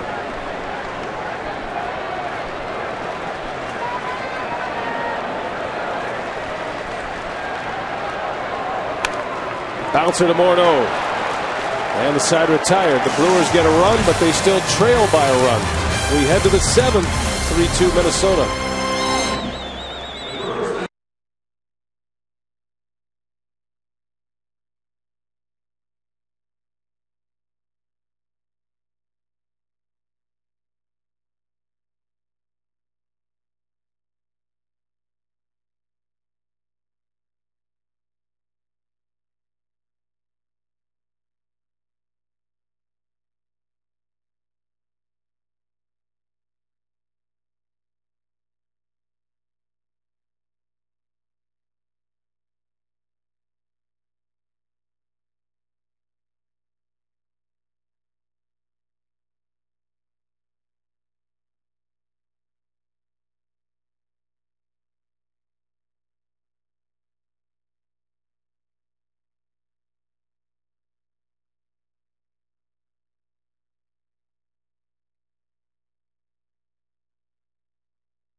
Is presented by Triple Hop Brewed Miller Lite.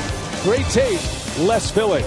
And by Toyota, proud sponsor of the Milwaukee Brewers and the Tundra Territory at Miller Park. And time now for our Miller Lite. What's on tap? The Brewers finish up the series with the Twins tomorrow, a matinee here at Miller Park. 12:30, we're on the air for Brewers Live. Hope you'll make plans to join us. And then the Giants come to town Friday. And the Giants playing pretty good baseball right now. San Francisco, they're a long way out in the National League West, but the Giants come in 38-32. They're 6 games over 500. And if play ended today, and we know it doesn't, but if play ended today, the Giants would be the wild card team. Yeah, surprising Giants. Their pitching has been very good. They have a particularly good starting rotation. Those guys can bring it, all of them. Matt Cain, Tim Lincecum, putting together some good outings. Set up for a great matchup on Friday night. Gallardo against Cain. So Mitch Stetter takes over for Braden Looper. 6 innings for Looper, 5 hits, 3 runs. On the hook for the loss in this game. Stetter will have Harris to lead off, and then the lefties Mauer and Morneau.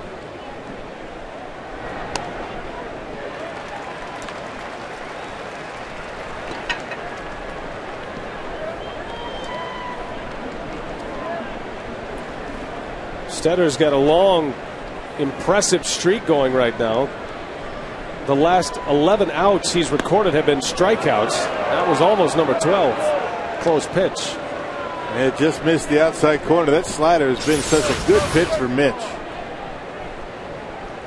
Let it go around the plate. Looked good when Jason caught it. 2-2. Cold foul. The 11 straight outs via strikeout are a franchise record for Stetters. You take a look at the final numbers on Braden Looper. 104 pitches through 6 innings.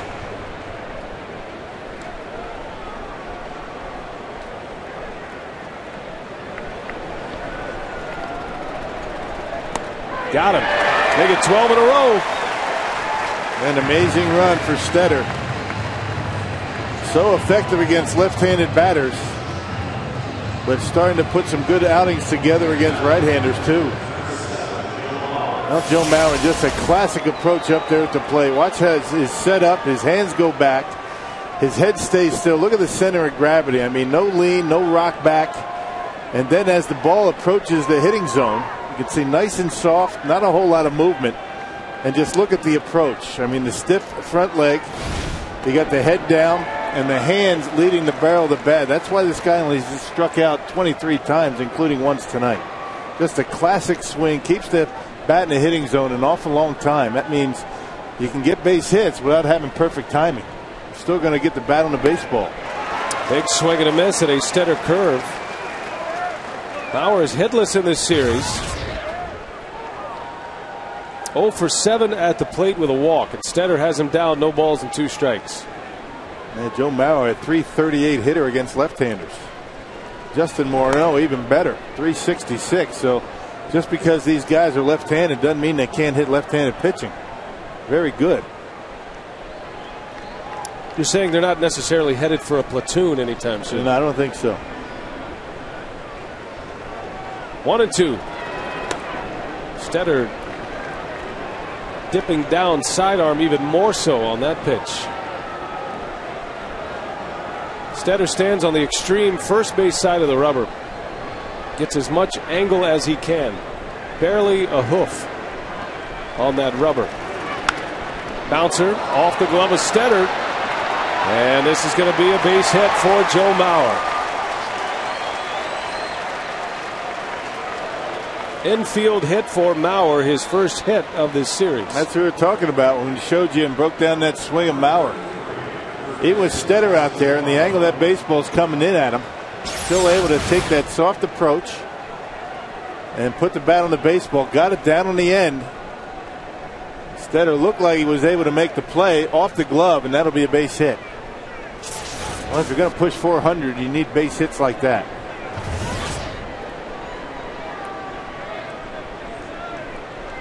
Mauer on base for the second time. Has a walk and a hit, and now it's Morneau. And a broken bat foul.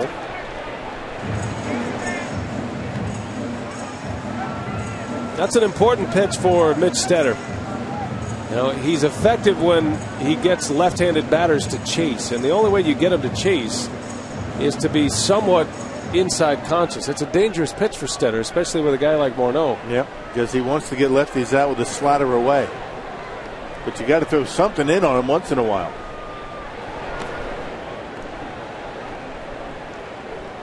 Three to 2 Twins. We play in the 7th. Twins got a run in the first. The Brewers tied it with a run in the second. A 2-run 6th inning for Minnesota. And the Brewers coming up with a run in the bottom of the 6th.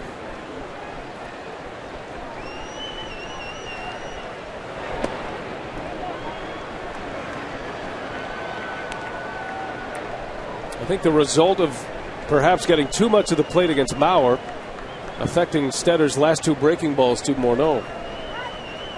Missing badly with both.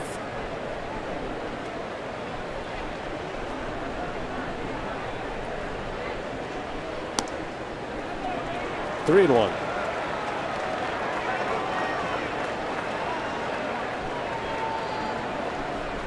This is probably Stetter's last hitter.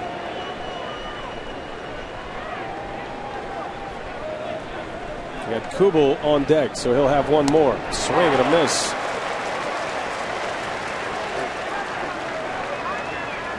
Question will be, does Gardenhire make the move with Kubel, who does not hit lefties well, unlike Mauer and Morneau?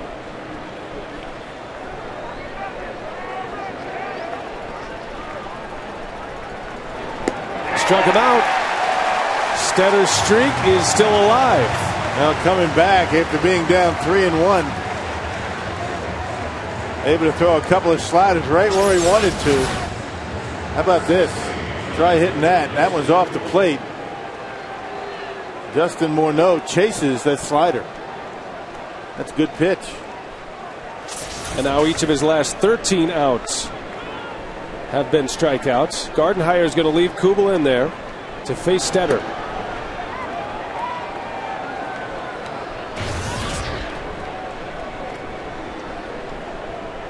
Kubel against left-handers, batting only .200. His home run snapped a tie last inning. Hit a bomb out into right field on Braden Looper. They had two outfielders available on the bench for the Twins. Jason Preedy, a left-handed hitter, and Delman Young, who started last night's ball game, a right-handed hitter.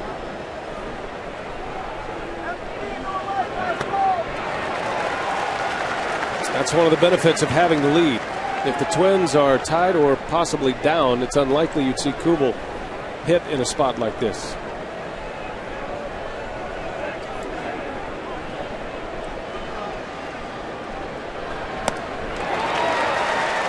Two balls, two strikes.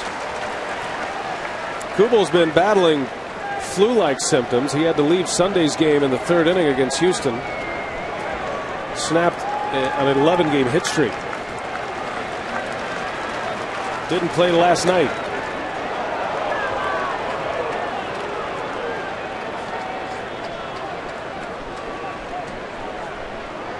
Stetter trying to strike out the side here and run his franchise record to 14 consecutive outs via strikeout.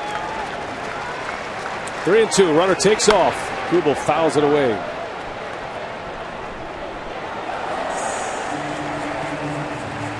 Did you ask me who held the previous record, Rock? Did I? Yeah, I did. That was Ben Sheets.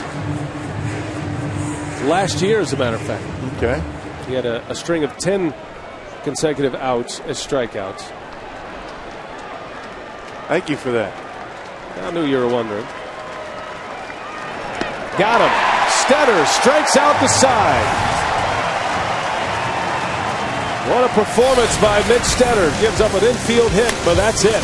And the muscle is coming up. The Brewers down a run. Gamble, Braun, and Fielder headed your way.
Nick Blackburn slowly, quietly making some noise now, becoming the ace of this Minnesota staff. Well, he certainly is, and you know, he's got outstanding control. He's been moving the ball around. He's got a good fastball, good breaking ball. He's kept his composure when he's got himself in trouble and is able to get out of it. Meat of the order coming up. Gamble, Braun, Fielder. They've combined for 4 hits, but have not been brought around to score yet in this game. Only 73 pitches thrown by Blackburn so far in this game. On-field instructional afterwards, fielding the bunt. Burt Blyleven will join Bill and Davey. Looking forward to it coming up on Brewers Live postgame after the ball game, Brian. Okay, Craig, thanks a lot. Matt Gamble leads off. He's followed by Braun and then Fielder. Blackburn coming off a complete game his last time out. Prior to that, he went 8 innings. And Craig's right. Kevin Slowey has 10 wins for the Minnesota Twins. He's 10-1 this year. But Blackburn at 6-2, and the 8th best earned run average in the American League, has certainly emerged as an ace-like figure. As Gamble pops it up into right. Easy play for Cuddyer, and it's 1 gone in the 7th. Brian Braun at the plate, presented by Wendy's. Couple of hits tonight for Braun. Infield hit in the first. He legged one out, and then he singled to left. Ground ball that found the hole between third and short. The hardest ball he's hit all night was his out when he lined out to left field.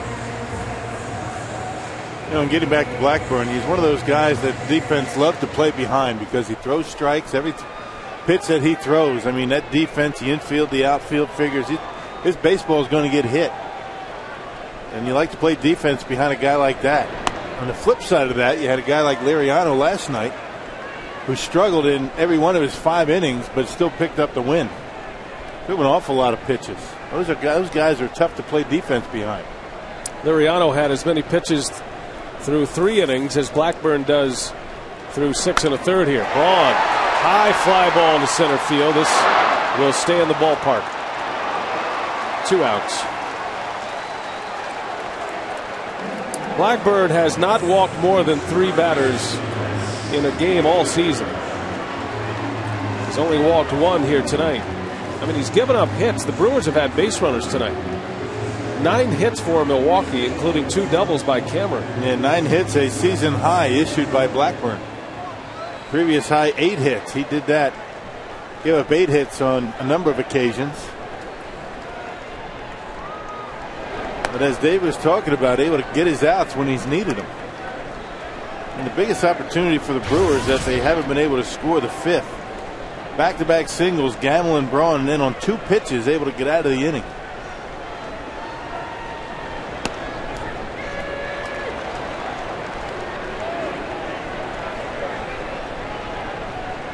Fielder was up with 2 on and 1 out in the 5th inning and popped up on the first pitch.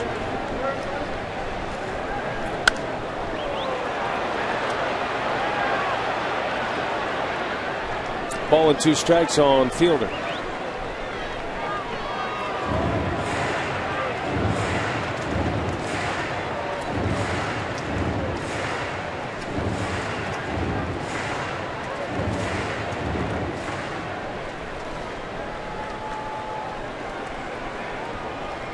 Gamble and Braun have been retired.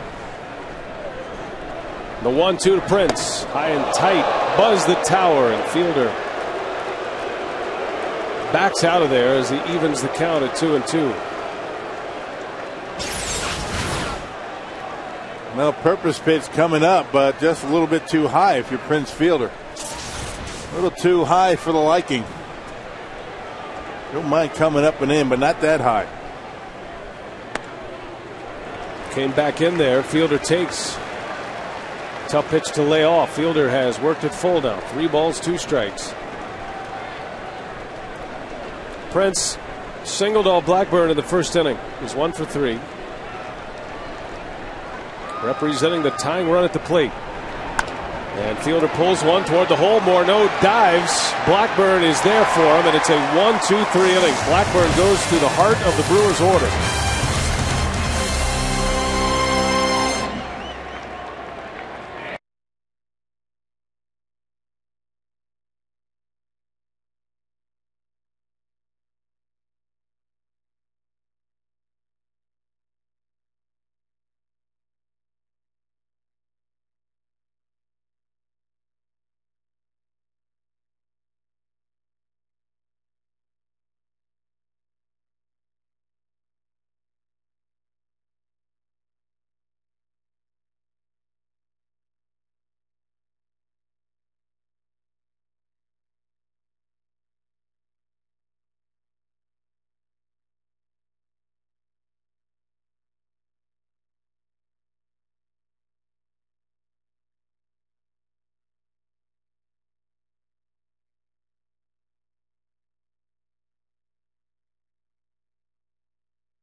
I mean, didn't have the guys coming in the 6th and 7th and the setup men and the relievers. So those hits later in the ball game much more difficult today than it was back in 1941. Good job, Rock. I thought that was where you really started to climb the leaderboard there after being handicapped a little to start the inning. Rock was basically down about 20% before he even opened his mouth. Yeah, well, before anybody even said anything, it was 65 to 35. I got to tell you, I'm a little bit upset about that whole thing. Well, you know, he's a competitor. Yeah. What do you expect? We've got the rally carrots out. I don't know how you could be mad anytime you're anywhere near Bert Blyleven. Yeah. Man, what a hoot. He is a hoot. He's not Bert Hooten, but he's Bert Blyleven. But he could pitch. Boy, my goodness. All right, Todd Coffey in the pitch for the Brewers. Down 3-2 to Minnesota as we get late here at Miller Park. Top of the 8th. Coffey will face Kadire, Creedy, and Tolbert. 33rd game of the year for Coffey. Mitch Stetter strikes out the side in his 7th inning. Did surrender a hit to Mauer, but he keeps his consecutive streak alive. Stetter, a franchise record 14 outs, all via strikeouts.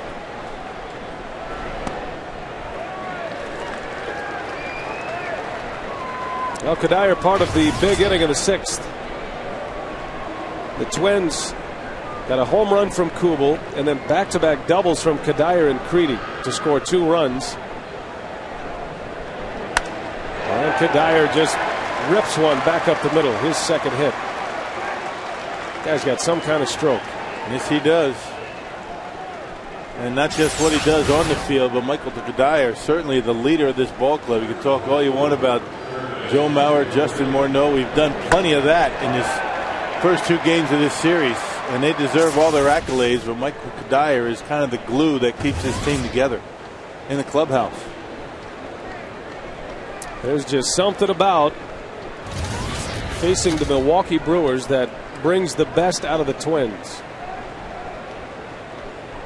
This is their 73rd game of the year. The way they played against Milwaukee, it's kind of surprising they're not 72-0. Yeah.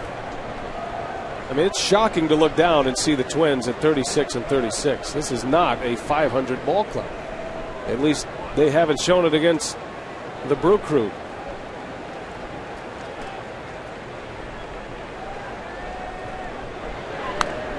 Creedy pops it up. Gamble makes a call. He's got it for the out in foul territory. 1 gone for Coffey in the 8th. Hey, for just $36, get 1 Lowe's infield ticket to one of 8 Brewers games and a $25 Potawatomi Bingo Casino restaurant gift card. You have to be 21 or older to dine in the restaurants. For details, call 414-902-4000 or go to brewers.com/Potawatomi.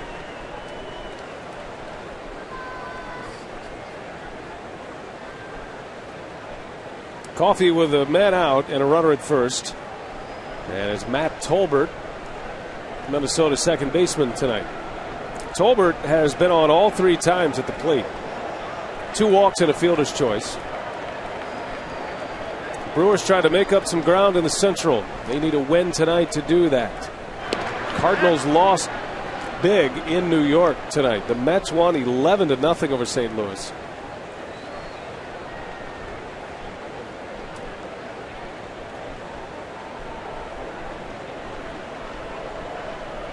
The Cardinals have played 2 more games than the Brewers on the schedule thus far. They've played 73 games. This is game 71 for Milwaukee. And the Cardinals and the Brewers are tied in the loss column. Matt Guerrero loosening and ready to pitch in his 2nd consecutive game.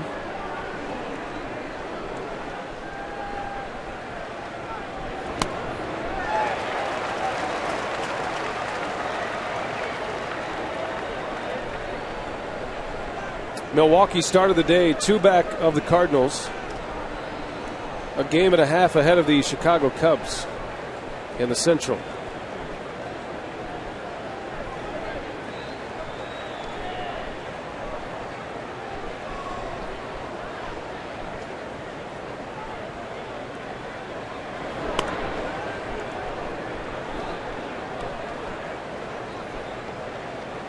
Doesn't look like anybody really wants to grab this division at this point anyway and just say, go on a 7-8 game winning streak and separate themselves from anybody. So if you're a Brewer fan, it's a good time for the team to be struggling. If any time's a good team to be struggling. Liner to left. Braun had him played perfectly, and Tolbert is out. 2 gone for Todd Coffey in the 8th. Man, nobody in the division really playing all that well right now. Our Ho-Chunk Gaming Wisconsin text question tonight: who has a greater advantage, an American League pitcher that hits or a National League DH? Jeremy and Oshkosh sending that in courtesy of text number 234234. Anytime you have a position player that you can put up there at the plate, that's certainly an advantage over any pitcher, National League or American League. It really doesn't matter. So I think that National League DH is a better advantage than an American League up there to hit. Pretty big vote of confidence here for Nick Blackburn. His pitch count is in great shape. Gardenhire allows him to hit with 2 outs here in the 8th inning. And why not? He just retired the Brewers in order in the 7th. He got Gamble, Braun, and Fielder. And a 1-2-3 inning. He still has good command of that fastball. Able to put it where he wants to. He's only made a few mistakes with it. And able to keep it in the ballpark. That's the key. Coffey strikes him out. Blackburn heads back to the mound for the 8th. Corey Hart leads off. The Brewers down a run as we head to the home 8th.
One tie with a home run in the 6th inning. Joe Crede, 2 batters later, doubled home Michael Kadire, who had doubled after the homer. It was a 2-run inning for Minnesota. The Brewers came back. They did get a run in the 6th. Jason Kendall with an RBI single that scored Mike Cameron, who started the inning with a double. So the Brewers down a run, 3-2 Minnesota. Nick Blackburn, the headliner tonight. He is pitching into the 8th inning. Went the distance in his last start, went 8 innings in his second to last start. So he continues to work deep in ball games for Ron Gardenhire. Yeah, that complete game, his last time out, only 107 pitches. So that's not an issue for him. He's feeling all right. Nice pickup by Tolbert, and Hart is retired. Brewers down to their last 5 outs. Cameron has had the best night of anyone. A couple of doubles and 2 runs scored. And how about a flashback? Take you back to Minnesota. Mike Cameron hit his career home run number 250. A Powerball home run count. That was a milestone for Cameron. One of only 19 players in big league history to hit at least 250 homers and steal at least 250 bases. ultimate test of power and speed. Yeah, how about another one right here? Or better yet, a bloop, then a blast. Cameron has hit 12 home runs this year. His last was on June 7th in Atlanta. Pops this one up. 2 outs.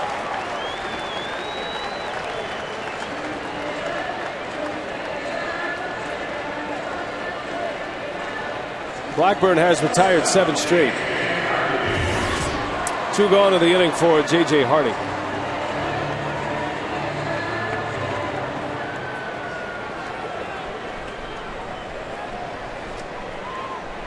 The Twins will have the top of the order in the 9th.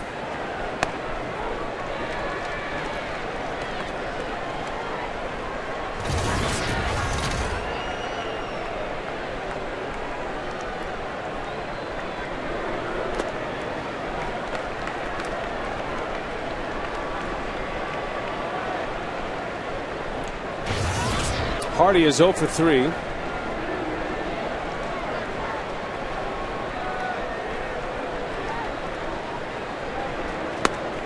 And he went. Ball and 2 strikes on J.J. Hardy. Looks like it's going to be Trevor Hoffman in the 9th for the Brewers. Trevor Hoffman getting loose out in that bullpen.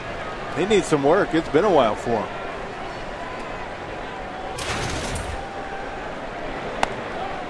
Just missed. Last night we saw Hoffman after the game, after the stands had cleared.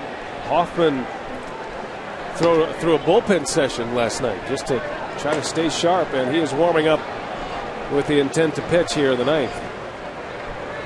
Hardy, a little handle shot, that'll fall a base hit. So a 2-out single for J.J. Hardy. And that'll give Jason Kendall an at-bat here in this 8th inning.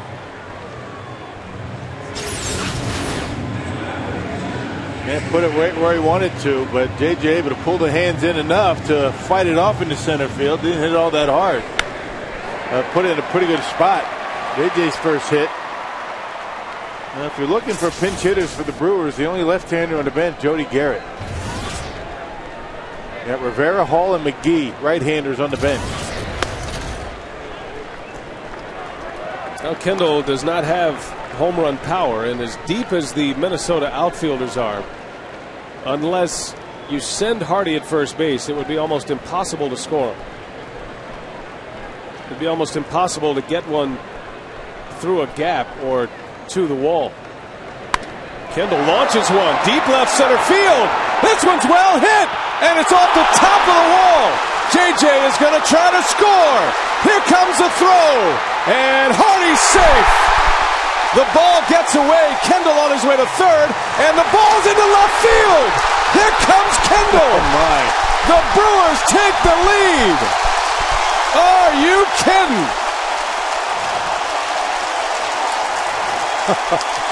Who'd have thunk it? Boy, Jason Kendall nearly hit one out of here. And then it was a comedy of errors by the Twins. Well, they are human after all. Boy, 2 outs, nobody on. A jam shot by J.J. Hardy, and then Jason Kendall gets all of one. And the Twins start throwing the baseball around and take the lead. Goodness. Who saw that coming? Raise your hand. Why in the world did Blackburn throw that ball to third base? No idea. Incredible turn of events. First of all, Jason Kendall misses a 2-run homer by maybe a foot, showing surprising power, and then the Twins throw it all over the ballpark. I thought it was impossible to get a ball over the head of this outfield and stay in the ballpark, but Jason Kendall did it. They play so deep, and check out Jason right down the middle.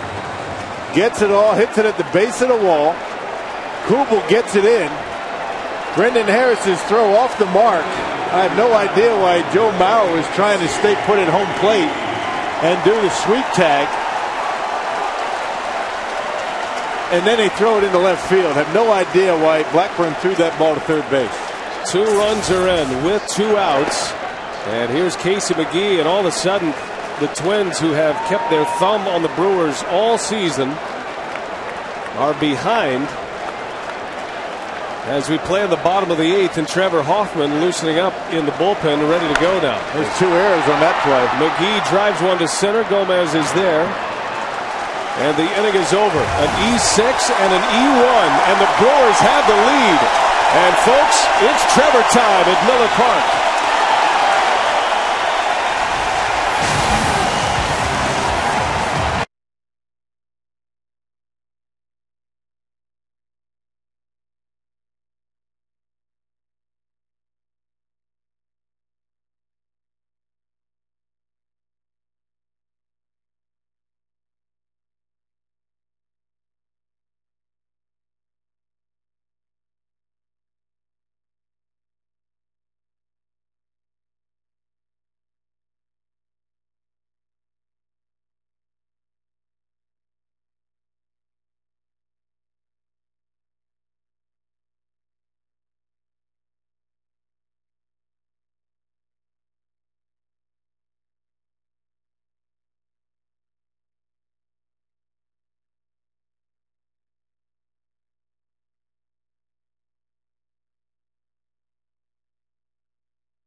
Well, Trevor Hoffman here in the top of the 9th, and who would have thought a 2-run bottom of the 8th for the Brewers with 2 outs and nobody on. Jason Kendall with a big blow, a double to score JJ. He come around to score on an error. And Trevor Hoffman off for the 22nd time, looking for his 17th save of the year. Hoffman coming off a blown save his last time out. That was Wednesday in Cleveland, a week ago at Progressive Field, where he suffered his first blown save of the season. Casey McGee will stay in the game to play third base. An excellent defensive third baseman, McGee, after making the final out in the 8th. Quite a turn of events here at Miller Park. There were 2 outs in the 8th. Blackburn cruising right along. Hardy gets a jam shot single, and then Kendall almost hits one out. The Twins commit 2 errors, allowing the Brewers to take the lead with 2 outs in the bottom of the 8th. And now Hoffman trying to nail down save number 17. The problem that he had in Cleveland was wasn't able to throw that changeup for strikes. Everything down in the dirt. Indians laid off of it. That last changeup, a dandy.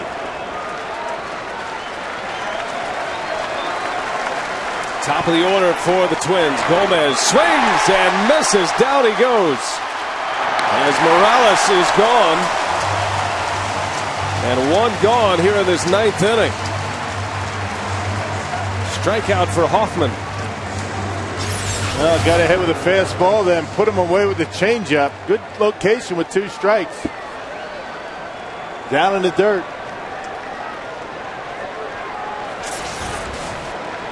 Hoffman strikes out Morales. And now Brendan Harris. Joe Mauer is on deck. If anybody gets on, Morneau will hit in this inning.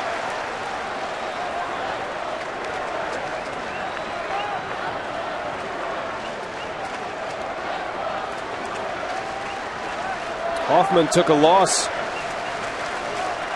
back at Miller Park on the 14th of June. That was against the White Sox, his last appearance at Miller Park. Good location on the fastball for Trevor, right on the outside corner. Even if you're looking with a fastball there, not going to do much with that. Trevor nailed down his 16th save of the year in Cleveland last Monday, and career save number 570, the all-time saves leader.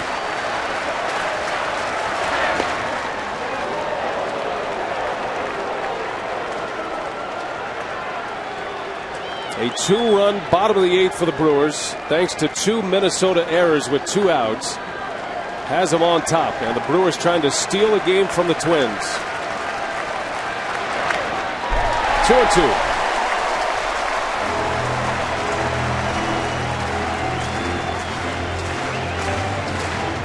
Boy, Nick Blackburn has to be sick. It was his error, his throwing error, that allowed Kendall to score the go-ahead run.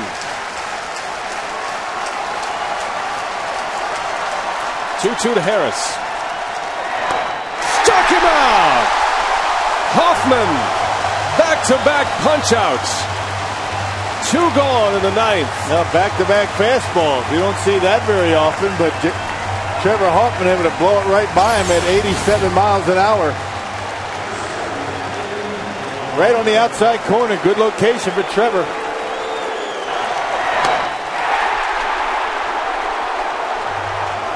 And that sets up a grand matchup here. A future Hall of Famer against one of the game's best hitters, Joe Mauer. 1 for 3 tonight. Mauer is batting .394. And Joe Mauer is very good opposite field power. Has 14 home runs this year. That is already a career high. And you say that because you figure Trevor is going to keep the fastball away from him. He lays off the changeup. 2 balls, no strikes on Mauer. Well, if the Brewers are going to beat the Twins, Hoffman's going to have to go through Minnesota's 2 best.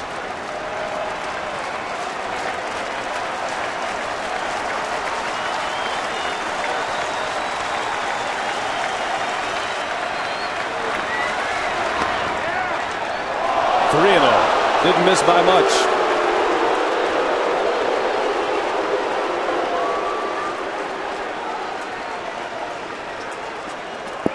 We've seen a lot of hitters this year swing away 3-0 against Hoffman. On the rare occasions he's been 3-0 on a batter. Mauer takes, and he takes a strike. Now he'll be swinging here. Not an easy out on deck. Hoffman trying to end it right here with Mauer. Gardenhire's got his best at the plate. Twins down a run. And he lays off, and Mauer draws the walk. So the tying run is aboard. The go-ahead run comes to the plate in Justin Morneau, who is currently 10th in the American League in long balls. He's hit 16 this year. It's only the 4th walk of the year for Trevor Hoffman. And another guy that can hit the home runs into left and left center. Good power to all fields.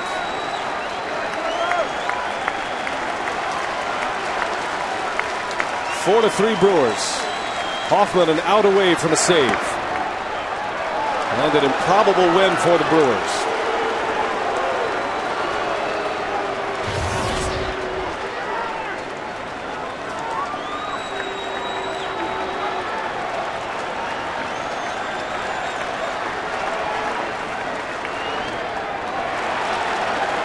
And just not able to throw that changeup for strikes. That's where you want it. You want it down. But Joe Mauer and Morneau haven't really bid on that low changeup.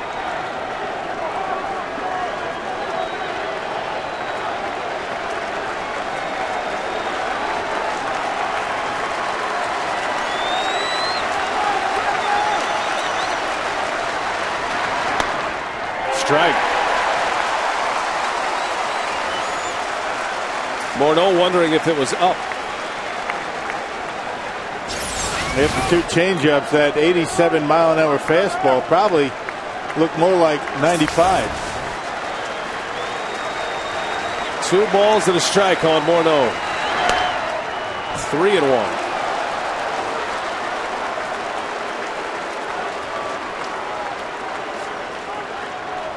Kuba would be next, another left-handed hitter. Dangerous pitch coming up. Hitters count. Go ahead, run at the plate. Tying run at first. And a changeup, a ground ball. This should do it. Counsell makes the play. Trevor Hoffman gets Morneau, and the Brewers win tonight 4-3. What a ball game! The first time all season the Brewers have beaten Minnesota. They get 2 runs in the bottom of the 8th, thanks to 2 Minnesota errors.